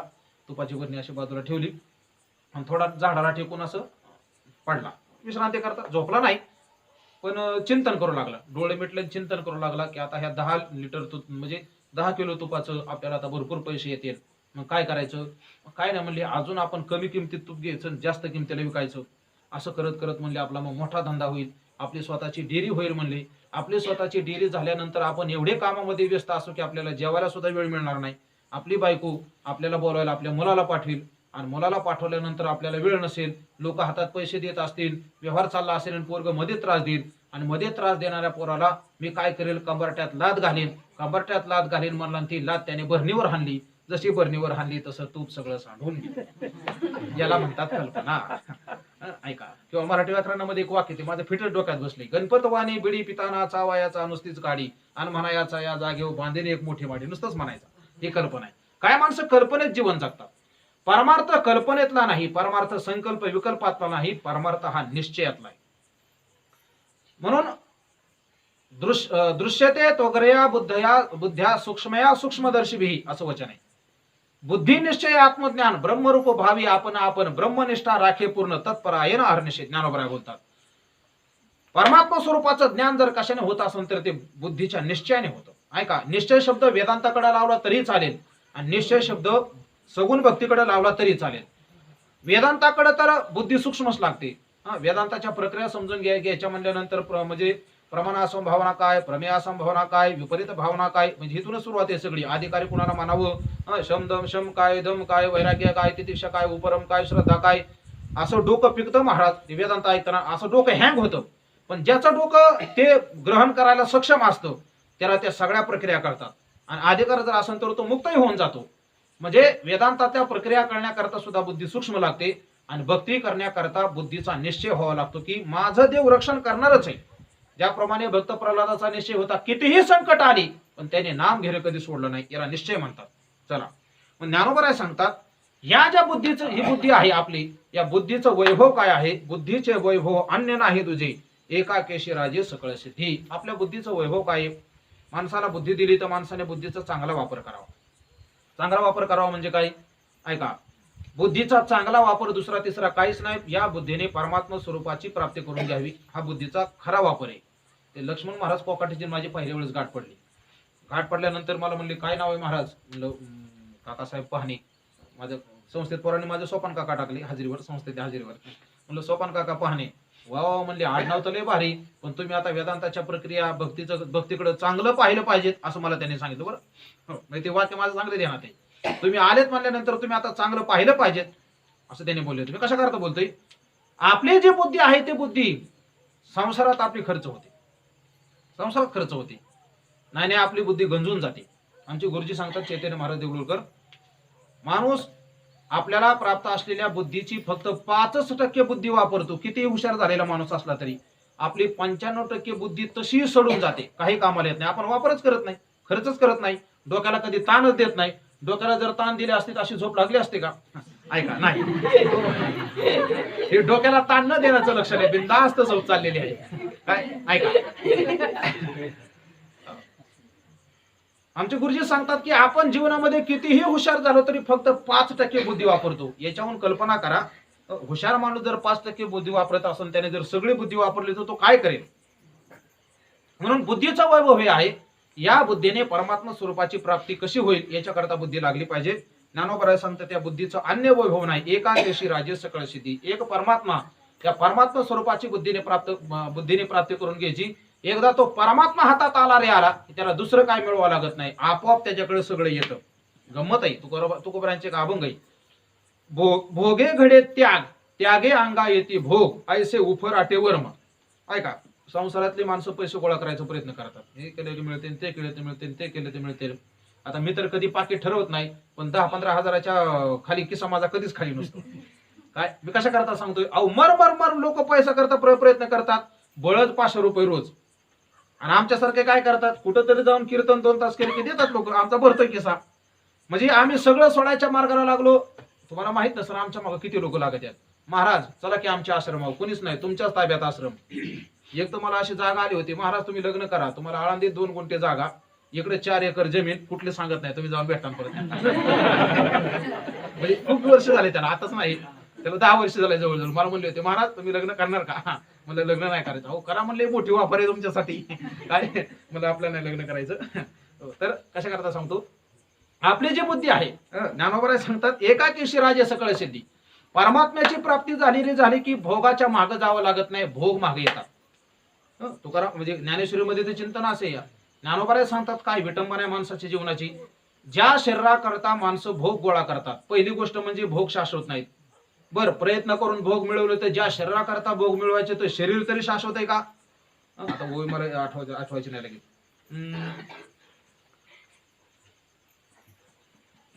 सायासे करुणी बहुते, हा बहुते ज्ञानोबा सांगतात सायासे करुणी बहुते. अनेक प्रकारचा प्रयत्न करून माणसं काय करतात, संपत्ती गोळा करायचा प्रयत्न करतात. अर्ची जती धनवित्ते, अर्ची जती म्हणजे मिळवतात. ज्ञानोबा सांगतात भोगे जात जे तुले ते एका देहाची निकिया लागले. सगळे भोग कोणा करता, देहा करता. आणि देहाचा विचार करताना देह तो असे पडले काळाचे तोंडी. पण या देहाचा विचार केला तर देह काळाच्या तोंडात गेले चाललेला आहे. तरीही माणसं सावध होत नाहीत. म्हणून ज्ञानोबा इथं सांगतात एका केशी राजे सकळ सिद्धी. मग आता ह्या ज्या सिद्धी आहेत ते कशा आहेत, रिद्धी सिद्धी निधी अवघीच उपाधी जवत्या परमानंदी मन नाही. रिद्धी सिद्धी परमानंदात मन नसेल, भगवान परमात्म्याची जर खऱ्या भावनेने सेवा चाललेली नसेल तर किती रिद्धी सिद्धी प्राप्त झाल्या तरी सुद्धा ज्ञानोबा सांगतात त्या फक्त उपाधी आहेत, त्या आपल्याला खऱ्या सुखापर्यंत पोहोचू देणार नाहीत. रिद्धी सिद्धी ह्या गणपती बाप्पाच्या 2 पत्नी आहेत. आपण चिंतन ऐकतो नेहमी. तर रिद्धी सिद्धी म्हणून संत महात्मे रिद्धी सिद्धीला किंमत देत नाही. मी एक दिवशी नाथ महाराजांचे तुम्हाला चरित्र सांगितलं होतं की तो सिद्धी प्राप्त झालेला आला तर सगळ्या सिद्धी नाथ महाराजांच्या घरी सेवा करत होत्या. अहो तुकाराम महाराजांच्या मनात आलं, ते नवनाथ ग्रंथ वाचतो ना आपण, नवनाथ ग्रंथामध्ये वर्णन आहे ते स्वर्गलोकातून ते मैनाखेरीतून सोन्याची वीट आणलेले घेऊन चालले होते. आणि ते गोरक्षनाथाला सारखेच म्हणायचे, गोरख इधर कुछ डर है क्या रे, यहाँ कुछ डर है क्या रे, इथं काय भीती आहे का रे? गोरक्षनाथ महाराज म्हणले हे वैरागी माणूस कोणाला घाबरतोय, विरक्त कोणाला घाबरत नाहीत. ते लघुशंकेच्या निमित्ताने ते म्हणले हे बघ माझी जोडी थोडा वेळ इथं ठेवतो, लगेच शंकेला जाऊन येतो, थोडा वेळ पुढे चाल. गोरक्षनाथ म्हणले गुरुजी जा काय अडचण नाही. त्याने ती जोडी जशी उचलली तशी ती जड लागली. आणि जड लागल्यानंतर मग गोरक्षनाथांच्या डोक्यात विचार आला, हा तरी म्हणलं गुरुजी असं का म्हणतात, हा कुछ डर है क्या? डर यहा नाही, डर तो झोली में है. काय होतं, सोन्याची वीट होते त्याच्यामध्ये. ती सोन्याची वीट काढली आणि दिली खाली टाकून आणि त्या सोन्याच्या विटेच्या वजना एवढा दगड जोडीमध्ये ठेवला. निघाल्यानंतर गुरुजी आले मागून थोड्या वेळाने. आल्यानंतर ती जोडी घेतली, हालून बघितली, वजन तर तेवढंच आहे, गळ्यामध्ये अडकवली, निघाले. प्रवास चालू झाला. पुन्हा मच्छिंद्रनाथाचा मंत्र चालू झाला, गोरख यहा कोई डर है क्या रे? गोरखनाथ महाराज सांगतात गुरुजी डर तो पीछे रह गया, डर तो पीछे रह गया. मग मच्छिंद्रनाथ म्हणले हे मागं राहिलं का भानगडे, याने काही गडबड तर केली नाही ना? आणि जोडी उघडून बघितलं तर कुठे येते वीट, तिथं आहे दगड. आणि मग जे रडायला सुरुवात केली, असं वर्णन खूप रडायला सुरुवात केली. रडायला सुरुवात केल्यानंतर गोरक्षनाथ महाराज म्हणले महाराज आपल्याला सगळ्या रिद्धी सिद्धी प्राप्त आहे आणि तुम्ही असं का रडताय? एक भस्माची चिमुटी अशी मंत्रून टाकली तर सगळा पर्वतच सोन्याचा केला. तुकोबरायांचे एक अभंग आहे, सोन्याचे पर्वत करवती पाषाण. तुकोबराय सांगतात सोन्याचे पर्वत म्हणजे पर्वत सुद्धा सोन्याचे करता येतील, दगड सोन्याचे करता येतील, पर्या दुर्लभ विठोबाचे पाय. पण देवाचे पाय प्राप्त होणं इतकं सोपं नाही. म्हणजे रिद्धी सिद्धी प्राप्त करून तुम्हाला सोन्याचे पर्वत करता येतील, पण सोन्याचे पर्वत करता येतील म्हणून तुम्हाला देवाची प्राप्ती होईल असं सांगता येत नाही. सिद्धीला परमार्थामध्ये किंमत नाही. ऐका, एक 12 वर्ष योगाची साधना करायला गेला आणि मग आल्यानंतर गावातल्या लोकांनी खूप सत्कार केला. जुना काळ खूप भारी होता महाराज. कोणाच्या घरचा पोरगा जर कुठून शिकून आला बाहेरून तर सगळं गाव स्वागताला जायचं. तुम्ही पाहिलं असं नसं. आता काय नाही, आता भीतीच्या पलीकडे काय चाललंय हे माणसाला कळत नाही. सगळ्या गावाने सत्कार केला आणि सगळं गाव कौतुकाने विचारू लागले 12 वर्ष गेला होता काय शिकला, काय शिकलो बघायचं का, चला नदीवर म्हणले. आणि नदीवर नेलं. नदीवर नेल्यानंतर त्या नदीवर पाण्यावर त्याने घोंगडी टाकली आणि पाण्यावर घोंगडी टाकून त्या घोंगडीवर बसला आणि काय मंत्र म्हणला देव जाणे आणि पलीकडे गेला आणि पुन्हा पाण्यावरून अलीकडे आला. बघा म्हणले 12 वर्षामध्ये मी हे शिकलो. ते खरा परमार्थ करणारा साधक होता. तो म्हणला काय शिकला का 12 वर्ष वाया घालवले तो. म्हणजे पलीकडे जायचे 10 रुपये आणि अलीकडे यायचे 10 रुपये, 20 रुपये 12 वर्षात वाचवले. दुसरे काय केलं तू? 20 रुपये वाचवले फक्त. याच्याकरता काही आयुष्य वाया घालवायचं असतं काय? ज्या गोष्टी अन्य साधनाने प्राप्त होतात त्याच्यामध्ये माणसाने वेळ वाया घालू नये. किंवा वेगळ्या भाषेत बोलायचं झालं तर ज्याने आपलं जीवन परिपूर्ण होत नाही अशा साधनामध्ये माणसाने आपलं आयुष्य वाया घालू नये. परमार्थ म्हणजे काय? परमार्थ म्हणजे काय नाही, आपल्या जीवनाची पूर्णता कशात आहे ती पूर्णता ज्याने प्राप्त करून घेतली जाते त्याचं नाव आहे परमार्थ. संसारामध्ये जीवनाला पूर्णता नाही. कितीही प्राप्त करा संसारातलं जीवन अपूर्णच आहे. बहुत कामे मज नाही आरानुक, एक सारिता तू पुढे उभे एक. महाराजांची गवळण आहे तुकोबारायांची. संसारात तुम्ही कितीही काम करा, एक सारलं की म्हातारी माणसं म्हणतात आम्हाला काही काम नाही. आमचे गुरुजी विनोदानं कुठं सांगतात आम्हाला काही काम नाही. खरं म्हातारीला काही काम नसतं. मग काय करता? काय ना म्हणले, सकाळ सकाळ नातवाला शाळेत सोडायला जायचं असतं, येता येता भाजी घेऊन यायची असती, आल्यानंतर काय काम नसतं, भाजी निसत बसायचं असतं. काम नाही का? सगळी कामं तीच करते. पोराला सोडायला तीच जाते, भाजी घेऊन तीच येते, भाजी तीच निसते, वेळ आला तर फोडणीला बी तीच टाकते.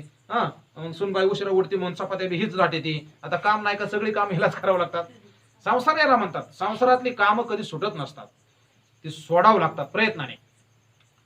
आणि ती प्रयत्नाने सोडायची म्हणजे आपण भक्ती करायला लागलो की कामं आपोआप सुटत असतात. चला, ज्ञानोबराय सांगतात, रिद्धी सिद्धी निधी अवघीच उपाधी, जवत्या परमानंदी म्हण नाही. आणि म्हणून ज्ञानोबराय शेवट सांगतात, ज्ञानदेवी रम्य. आपल्याला मोठं चरित्र पाहिजे म्हणून थोडा अभंगात लवकर संपवला. ज्ञानदेवी रम्य रमले समाधान, हरीचे चिंतन सर्व काळ. ज्ञानोबराय सांगतात, ज्ञानदेवी रम्य रमले समाधान. ज्ञानदेवी सप्तमी आहे. ज्ञानोबराय सांगतात की माझ्यामध्ये, माझं जे मन आहे किंवा माझ्या मनामध्ये जे समाधान आहे ते समाधान रमलेलं आहे. दोन गोष्टी आहेत. आपलं मन रमणं वेगळंय, आपलं मन रमणं वेगळंय, आणि आपल्यामध्ये परमात्म्याने येऊन रमणं वेगळे. भाव याच्यामध्ये हा गोड आहे. ऐका, आपल्याला प्रयत्नपूर्वक परमार्थ करावा लागतो, हे आपलं जीवन आहे. आणि संत महात्म्याला परमार्थ करावा लागत नाही, परमात्मा त्यांच्या घरी येऊन राहतो. नाथ महाराजांचं चरित्र माहिती आहे आपल्याला. 36 वर्ष भगवान परमात्म्याने नाथ महाराजांच्या घरी काम केलं. विठ्ठल म्हणून काम केलं, श्रीखंड्या म्हणून काम केलं, असं वर्णन आहे. आणि काशीला एक जण साधना करत होता. आणि त्याला काशी विश्वनाथाने स्वप्नामध्ये सांगितलं की तुला जर परमात्मा म्हणजे यथार्थ दर्शन जर करून घ्यायचं असेल तर मीच पंढरपूरला असतोय, माझं स्वरूप पंढरपूरला आहे, पण मी सध्या पंढरपुरातही नाही, मी नाथ महाराजांच्या घरी श्रीखंडाच्या रूपामध्ये काम करतोय. असं म्हटल्यानंतर तो आला पैठणला. पैठणला आल्यानंतर चौकशी केली, नाथांचं घर कुठे? लोकांनी सांगितलं तो नाथांच्या वाड्यात जा. नाथांच्या वाड्यामध्ये आल्यानंतर नाथ महाराजाला विचारलं, काहो नाथ महाराज, तुम्ही खूप धन्य आहात. आता नाथ महाराजाला वाटलं आपल्याकडे कुणी येतं, कुणी वर्णन करतं, तसं हा बोलत असेल. नाथ महाराज म्हणले, असं काय नाही, लोक मला म्हणतात धन्य, आपलं चाललंय रोजची सेवा देवाची थोडीशी करतो, लोक मला चांगलं म्हणतात. काय लोकांचा भाव असेल नसेल मला माहिती आहे, माझा अधिकार काय, पण लोकांच्या भावाला कोण काय करावं, ते बोलतात चांगलं वगैरे असं. तो म्हणला, नाही नाही, तुम्ही एवढे भाग्यवान आहात म्हणजे की तुमच्या घरी श्रीखंड्या राहतो. म्हणजे डायरेक्ट देव म्हणले नाही, डायरेक्ट श्रीखंड्या राहतो. हो हो म्हणले, तो श्रीखंड्या आहे म्हणले, काम करतो, चंदन उघडायचं काम करतो म्हणले श्रीखंड्या. मला त्याला भेटायचे म्हणले. मी त्याला भेटायला आलो. म्हणल्यानंतर श्रीखंड्या, आता देवाला कळलं होतं की तो महात्मा आपल्याला भेटायला येतोय, म्हणून देवाने काय केलं, पाणी संपले असं सोंग केलं आणि नाथांना सांगितलं मी पाणी घेऊन येतो, गेले गंगेवर. गेल्यानंतर नाथ महाराजांनी सांगितलं, आता गेला म्हणजे पाणी आणा गंगेवर, आता येईन. तास झाला, 2 तास झाले, 3 तास झाले, 4 तास झाले, तू ये. आता देव कशाला माघार येतोय परत? कारण आतापर्यंत नाथ महाराजाला माहित नव्हतं की हा देव आहे म्हणून, पण आता हा पंडित आलाय, हा सांगणार होता हा देव आहे म्हणून. तो पंडित आला होता, तो नाथांना म्हणतो, का हो तो कधी येणार आहे श्रीखंड्या, मला भेटायचे. त्याच्या अंतःकरणामध्ये भेटीची एवढी तीव्र तळमळ पाहिल्यानंतर नाथ महाराजाला प्रश्न पडला, याची श्रीखंड्याची कधी ओळख होती का नाही, एवढा भेटीसाठी तळमळतोय, असं काय विशेष आहे त्याच्यामध्ये? का म्हणले तुम्ही त्याला भेटायचं म्हणता, काय विशेष काय त्याच्यामध्ये, काय विशेष आहे? मग पंडितांनी सांगितलं की मला स्वप्नामध्ये देवाने येऊन सांगितले की मी सध्या पंढरपुरात नाही, श्रीखंड्याच्या रूपामध्ये नाथ महाराजांच्या घरी काम करतोय. आणि मग नाथ महाराजांचे डोळे उघडले की परमात्म्याने आपल्या घरी काम करावं. कशा करता सांगतोय, ज्ञानदेवी रम्य रमले समाधान. आपण भक्ती करणं वेगळं आणि भगवान परमात्म्याने आपल्याकडे येणं वेगळं. भगवान परमात्मा भक्ताकडे कसा येतो, आता मी विस्ताराने आपल्याला गोरोबाकांचं चरित्र सांगणार यात. ऐका, ज्ञानदेवी रम्य रमले समाधान, हरीचे चिंतन सर्व काळ. पण कुठे येतो?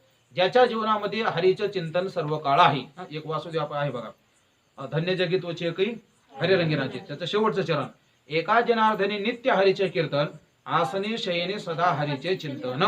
नित्य हरीचं कीर्तन चालू आहे. कधी नित्य म्हणजे नित्य शब्द ऐका, देश काळ वस्तू याला सोडून राहत नाही. नित्यता ही सगळीकडे आहे.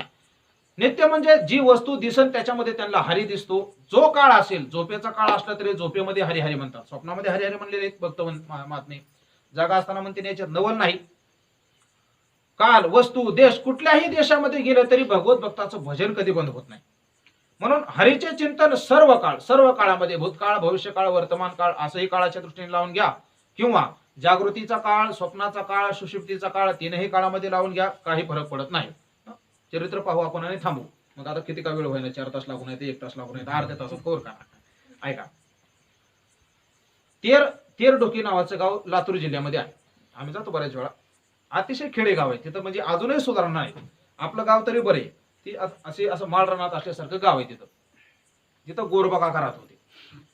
आता गोरोबा काका होते, पण गोरोबा काकाचं असं होतं की सगळी बुद्धी, विषय काय आहे आजच्या अभंगाचा मुख्य गाभ आहे की तुम्ही काहीही केलं आणि तुमच्या बुद्धीचा जर निश्चय नसेल तर तुम्ही काय करताय याला काहीही किंमत नाही. गोरोबा काका गृहस्थी आहेत. आता गंमत अशी आहे, आसोनी संसारे जिवे वेगो करी हा हरिपाठाचा अधिकारी जरी सांगितलेला असला तरी गंमत आहे का, आपला देह कुठं आहे याला महत्व नाही. आसोनी संसारे म्हणजे देहाने संसारात असावा असा त्याचा अर्थ लावायचा, पण बुद्धी मात्र आपली परमात्म्याकडेच पाहिजे, तर आपल्याला परमार्थाच्या या सगळ्या अवस्था प्राप्त होतात. याच्याकरता म्हणून उत्तर प्रदेशामध्ये जे संत महात्मे आहेत बहुतेक तिकडे द्वात्रावाला दिसला का नाही, आणि द्वात्रावाला ब्रह्मचारी असला तरी त्याला ते ब्रह्मचारी मानत नाहीत. उत्तरेकडे गेल्यानंतर तिकडे लुंग्याच लावा लागतात. आम्ही गेलो तिकडे लुंग्याच लावून राहतो. मग काय ते द्वात्रावाला ते गृहस्थी समजतात. तिकडे गृहस्थीला अजिबात संन्यासी लोक किंमत देत नाहीत. ऐका गंमत आहे, महाराष्ट्राची परंपरा अशी आहे, महाराष्ट्रामध्ये गृहस्थी माणसं ब्रह्मचार्यापेक्षा श्रेष्ठ जीवन जगलेली. अनेक संत आहेत. ज्ञानेश्वर महाराज, निवृत्तीनाथ महाराज जर सोडले, सोपान काका जर सोडले, तर बोटा मोजण्यासारखा कुठंतरी एखादा ब्रह्मचारी दिसत नाही. तर जेवढी संतांची मांदी आळी आहे, उंचनीच काही नेणे भगवंत, उद्या तुम्ही यादीच करा, त्यात ब्रह्मचारी किती तेवढं शोधून बघा. ज्ञानोबा सोडले, निवृत्तीनाथ महाराज सोडले, सोपान काका सोडले, तुम्हाला एकही ब्रह्मचारी सापडणार नाही. गृहस्थी म्हणजे गृहस्थ आश्रमाचा स्वीकार करूनही त्यांचं जीवन इतकं पवित्र होतं की ब्रह्मचार्याला लाजवेल असं त्यांचं जीवन होतं सगळ्याच महात्म्याचं. त्याच्यामध्ये गोरोबा काकाचं जीवन, तेरडोकीला राहत होते आणि राहत असताना त्यांचं काम काय, कुंभारकीचं काम होतं.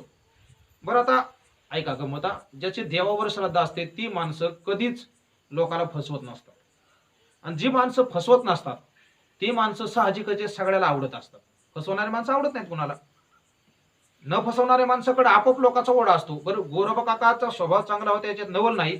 गोरोबा काका देवाची भक्ती करत असल्यामुळं गोरोबा काका जी मडकी करत होती ती मडकी पण इतकी छान असायची, म्हणजे दुसऱ्या कुंभाराच्या मडक्यामध्ये जसं दूध तापत नव्हतं त्याच्यापेक्षा भारी गोरोबा काकाच्या मडक्यात तापत होतं.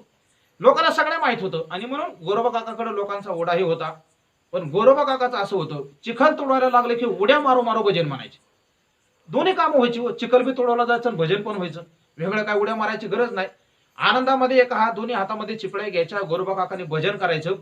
आणि भजन करता करता मी तुम्हाला सांगितलं होतं की तुम्ही भजन करता करता स्वयंपाक करा. दारू पिणाऱ्याची सुद्धा बुद्धी बदलल्याशिवाय राहणार नाही.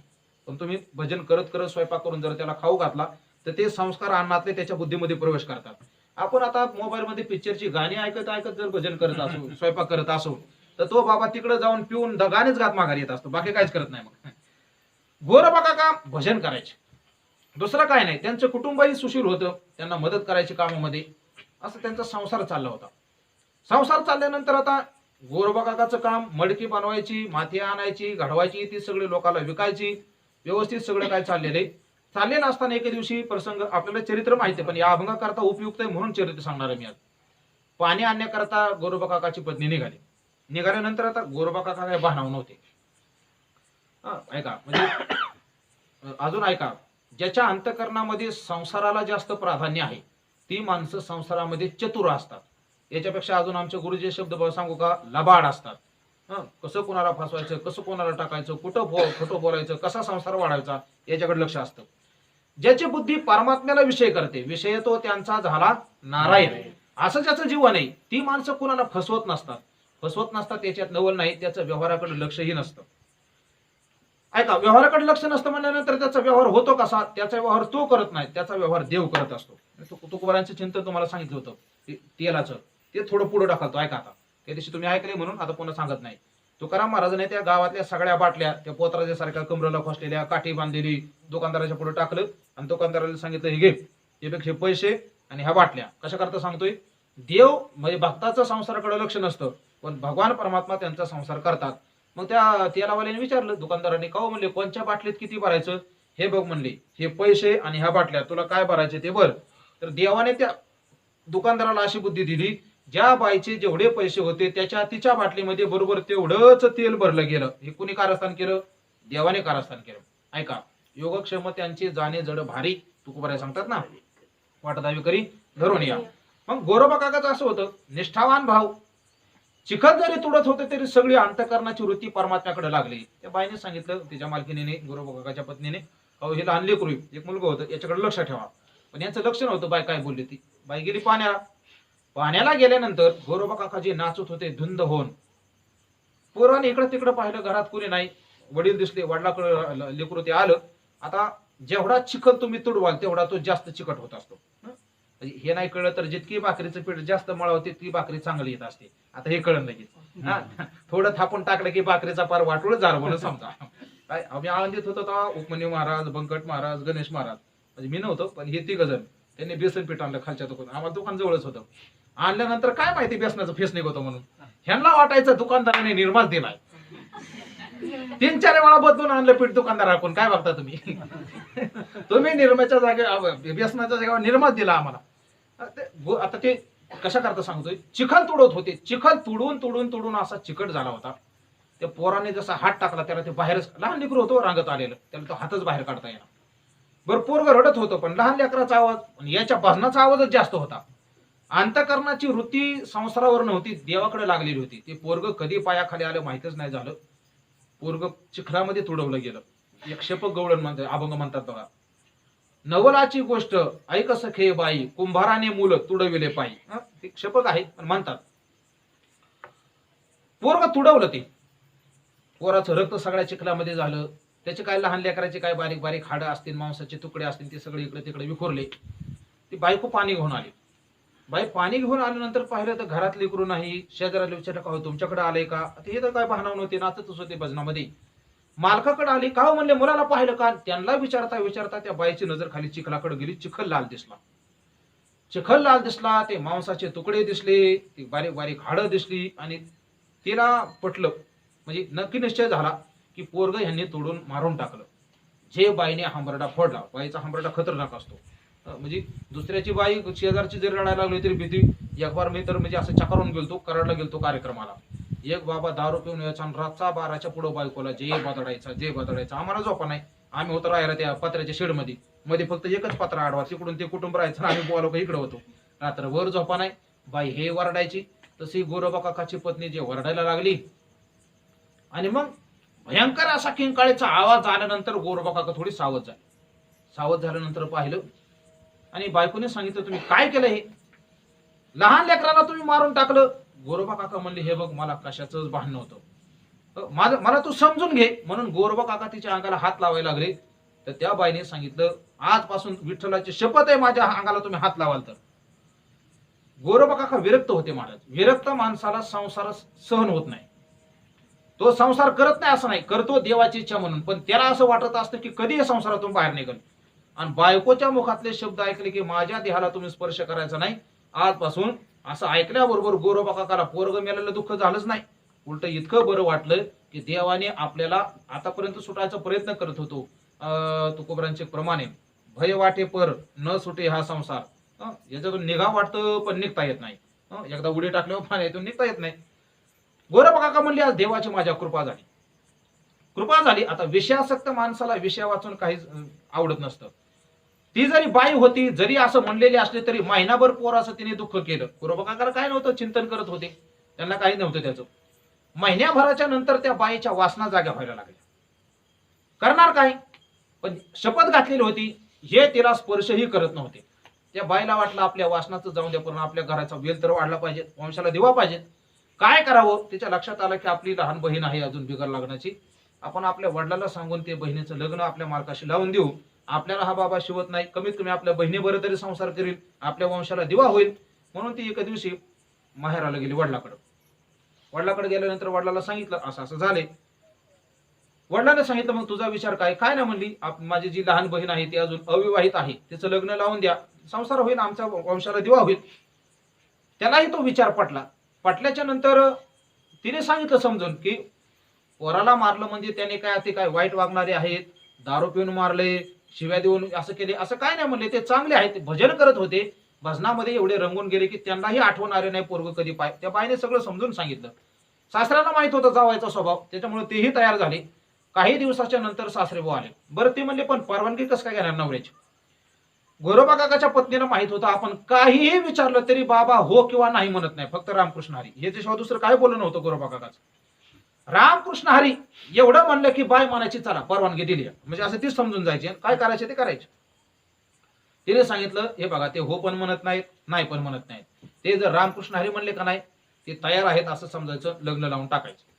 झालं. हे गेले काही दिवसानंतर गेल्यानंतर झालं ते गोरोबा काकांना समोर बसवलं आणि ते म्हणले का हो तुमच्या आता संसाराची वेळ खुंटलेली आहे, तुम्ही तर काही आमच्या थोरल्या मुलीला स्पर्शही करत नाहीत, पण हिची अशी इच्छा आहे की तुमच्या वंशाचा वेल वाढावा म्हणून माझी लहान असलेली दुसरी मुलगी तिचं तुमच्या बरोबर लग्न करून द्यावं असं म्हणतोय. हे हो नाही नाही नाही काय नाही यांचं आपलं रामकृष्ण हरी चालू होतं आणि मनात चालू होतं. ते आता हे बोलत होते म्हणून मोठ्याने रामकृष्ण हरी म्हणले. रामकृष्ण हरी म्हणले की त्या पत्नीने सांगितलं यांची परवानगी आहे असं आपण समजायचं आणि तुम्ही म्हणले तिकडे तयारी करा, लग्नाच्या दिवशी बरोबर मी यांना घेऊन येते. झालं. ते गेले, त्यांनी तयारी सगळी केली. लग्नाचा दिवस उजाडला आणि लग्नाचा दिवस उजाडल्यानंतर पत्नी त्यांना घेऊन गेलो गोरोबाकांना. ह्या बाबाचं काही नाही, तुम्ही आंघोळ घाला काहीच बोलले नाही, नवे कपडे घाला काही बोलले नाही, जेवण घाला काही बोललं नाही, असंच चरित्र जड भरत असे भागवतामध्ये.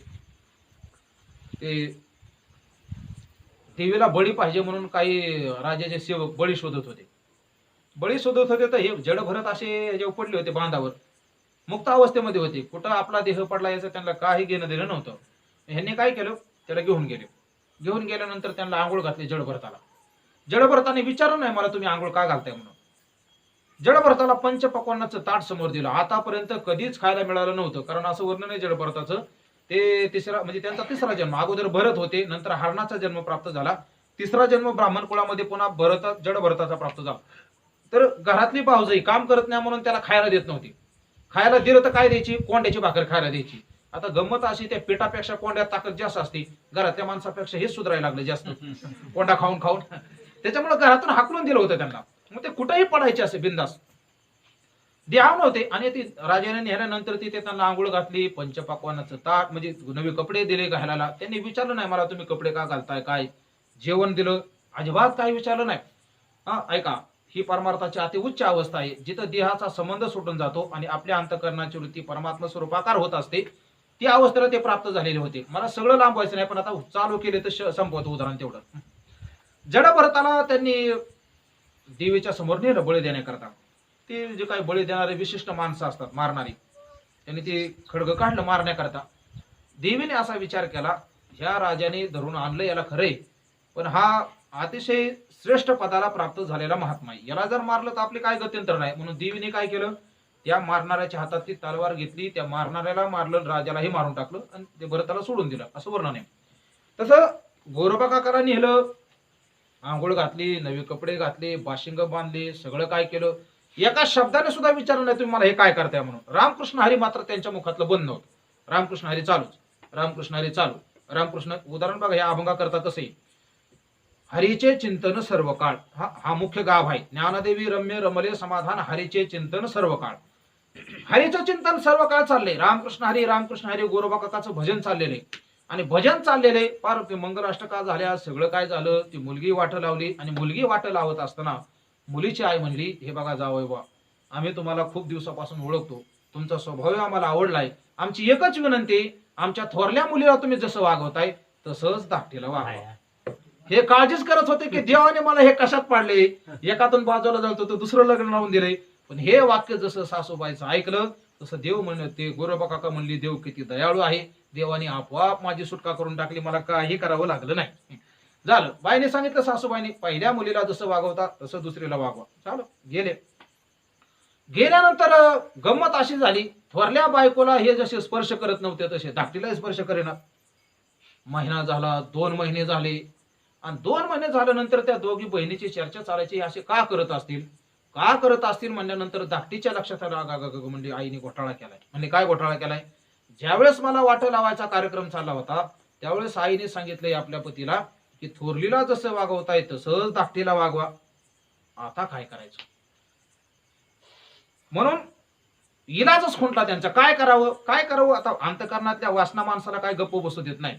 मग एके दिवशी ते गोरोबा काका देवाचे भजन करायचे आणि देवाच्या मंदिरातच झोपायचे.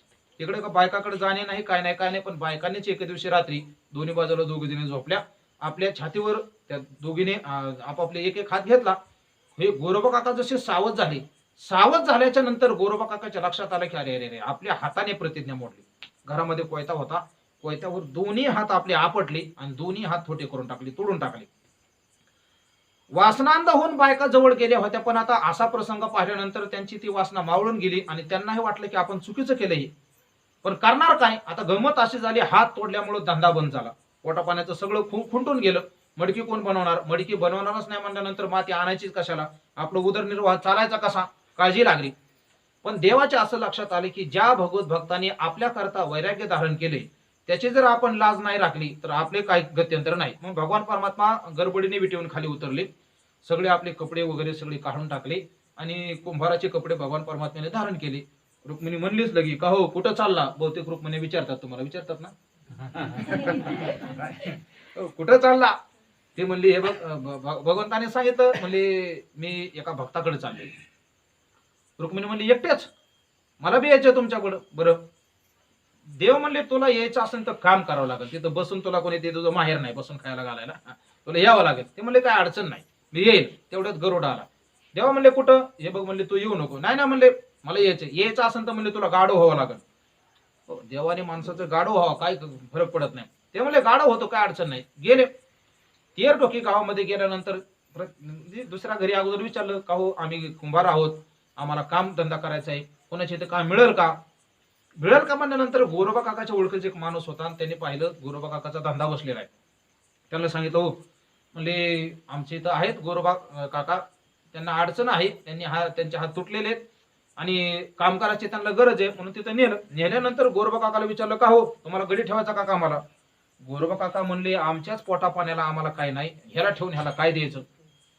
देवाने सांगितलं, म्हणजे कुंभार वेशातल्या देवाने सांगितलं हे बघा आमच्या पगाराची तुम्ही काळजी करू नका, मी धंदा चितका भारी करतो म्हणले की तुमच्या पोटा पाण्याचं भागून आमच्याही पोटा पाण्याचं भागल. म्हणतं काय काळजी का तुम्हाला, म्हणजे काय काळजी नाही. गोरोबा काकाच्या बायकाला तर वाटत होतं यांना ठेवावं, पण मालकाची परवानगी म्हणून विचारलं, चालेल त्यांना ठेवून घेतलं. ठेवून घेतल्यानंतर भगवान परमात्मा अशी काय मडकी बनवायचा, ती मडकी अशी वाजून नव्हती पाहिली जात. मग अशी घ्यायची दणकून भीती मारायची जोरात किती तरी मडकं फुटत नव्हतं. आता देवाने बनवलेलं कसं फुटल मडकं ते. मग हे प्रचार झाला, हे पैसा त्यांना पण जमा होऊ लागला, तेजीत धंदा चालला. तेजीत धंदा चालला, पण इकडे वारी आली पंढरपूरची. पंढरपूरची वारी आल्यानंतर नामदेव महाराज, ज्ञानेश्वर महाराज, चोखोबाराय, सावता महाराज सगळे वारकरी पंढरपूरला गेले आणि गेल्यानंतर पाहिलं तर मूर्ती आहे पण मूर्तीत देव नाही. मी काल बोललो होतो त्यांच्याकडे भावदृष्टी आहे, त्यांना सगळं दिसतं, देव नाही म्हणल्यानंतर ज्ञानोबरांनी विचारलं का हो तुम्ही ज्ञानी आहात, तुम्ही योगी आहात, तुम्हाला कळतं बघा बरं देव कुठे आहेत. ज्ञानोबरांनी समाधी लावून पाहिलं आणि ज्ञानोबराय हसले. ज्ञानोबराय हसल्यानंतर नामदेव महाराजांनी विचारलं का हो ज्ञानोबराय तुम्ही हसताय म्हणजे बहुतेक तुम्हाला कळलंय देव कुठे आहे ते. हो म्हणले मला माहिती आहे. कुठे म्हणले आपला देव सध्या कुंभाराचं नाटक करतोय. कुंभाराचं नाटक करतोय कुठं म्हणले तेर डोकीला. चला म्हणले सगळेच निघाले.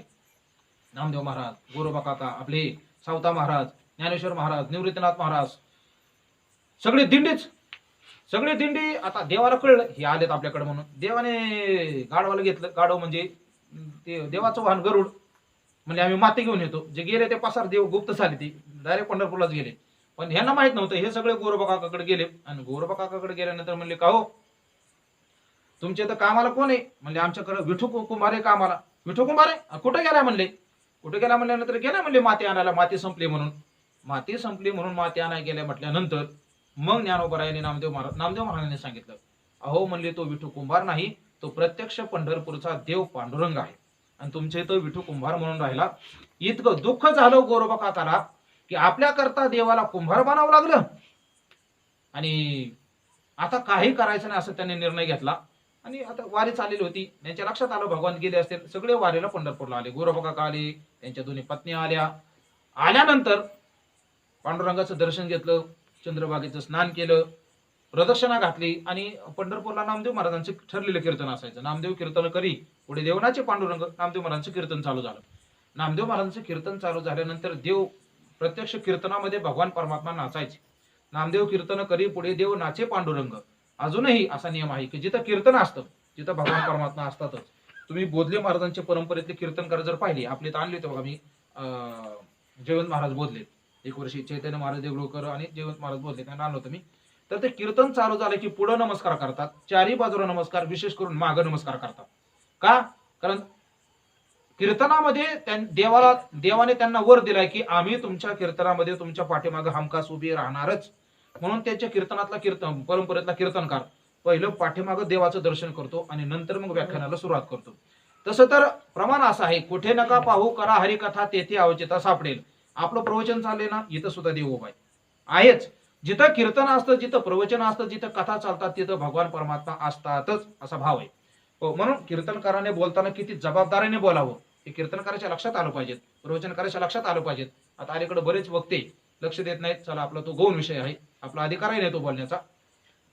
गेले नामदेव महाराजांचं कीर्तन चालू होतं. नामदेव महाराज कुंडली मधलं भजन झालं, विठोबा रखुमाईचं भजन चालू होतं आणि विठोबा रखुमाईचं भजन चालू असताना नामदेव महाराज सांगतात, हात वर करा, भजन करा, विठ्ठल विठ्ठल विठ्ठल विठ्ठल. आणि सगळ्या लोकांनी हात वर केले. सगळ्या लोकांनी हात वर केल्यानंतर नामदेव महाराजांचं लक्ष सगळ्याकडे होतं. आम्ही पण पाहतो कीर्तनात कोण कुचराई करते, कोण टाळ्या वाजवते काय. नामदेव महाराजांनी नजर फिरवली आणि नामदेव महाराजांनी नजर फिरवल्यानंतर नामदेव महाराजांच्या लक्षात आलं की गोरोबा काका आपले तुटलेले दोन हात वर करून, वरचे हात नव्हते, तुंडे हात वर करून भजन करतायत. आणि नामदेव महाराज देवाला म्हणतात, देवा, ज्याने तुमच्यासाठी एवढं वैराग्य अंतःकरणामध्ये धारण केलं, तुमच्यासाठी एवढा त्याग केला, त्याला तुम्ही असं हाताशिवाय ठेवलं. हो, मला चरित्र सांगताना रडू आलतं, मग आता नाही रडू आलं, मग आलतं रडू वाचताना. तुम्हाला देवा, तुम्हाला हे आवडतं का? तुमच्यासाठी ज्याने संसाराचा त्याग केला, सगळं काय केलं आणि त्याला तुम्ही असं ठेवलंय. असं म्हटल्याबरोबर तिथं गोरोबा काकाला हात आले आणि गोरोबा काकाला हात आलेले पत्न्याने पाहिल्यानंतर पत्न्याला एवढा आनंद झाला, पण त्या बाईला दुःख झालं की आपलं एक लेकरू म्हणले. देवाला ते बोलू लागले, देवा, तुम्हाला जर तुटलेले हात आणता येतात तर माझं मेलेलं पोरगं आणता येत नाही तुम्हाला. तिने पण अंतःकरणपूर्वक भगवान परमात्म्याचा धावा केला तर भगवान ते पोरगं कीर्तनात आलं, असं वर्णन आहे, रांगत रांगत आलं. हे उदाहरण कशा करता सांगितलं, हरीचे चिंतन सर्व काळ. ज्याच्या जीवनामध्ये हरीचे चिंतन सर्व काळे, त्याला व्यवहारात सुद्धा समाधी आहे, व्यवहार हीच त्याची समाधी होते. हे भगवत भक्तीचं विशेष आहे. योगाची समाधी करण्याकरता तरी कुठंतरी एकांतात जावं लागतं, सगळ्या लोकांचा त्याग करावा लागतो, अंतःकरणाची वृत्ती आवरावं लागते, ती आत्मस्वरूपामध्ये बांधून ठेवावं लागते. देशबंध चित्तात धारणा आहे ना, यम नियम प्राणायाम प्रत्याहार धारणा आणि नंतर ध्यान पुन्हा समाधी आहे. हे सगळं करून जी समाधी प्राप्त होते त्याच्यापेक्षा नामस्मरणाने लागणारी समाधी ही विशेष आहे. आपण जर नेहमी हरीचे चिंतन सर्व काळ करायला लागलो तर आपला संसाराचं सगळी समाधी होऊन जाते, असा या अभंगाचा भाव आहे. ज्ञानोबराय सांगतात, अशा प्रकारची समाधी आपल्याला जर प्राप्त व्हावी वाटत असेल तर हरिमुखे म्हणा पुण्याची गणना कोण करी. झालेली सेवा याच ठिकाणी परमात्म्याच्या चरणी तुम्हा सर्व श्रोत्यांच्या चरणी समर्पण करून वाणीला पूर्णविराम. उद्यापासून आपण पारायण चालू करतोय. उद्या बरोबर सकाळी 7 वाजता.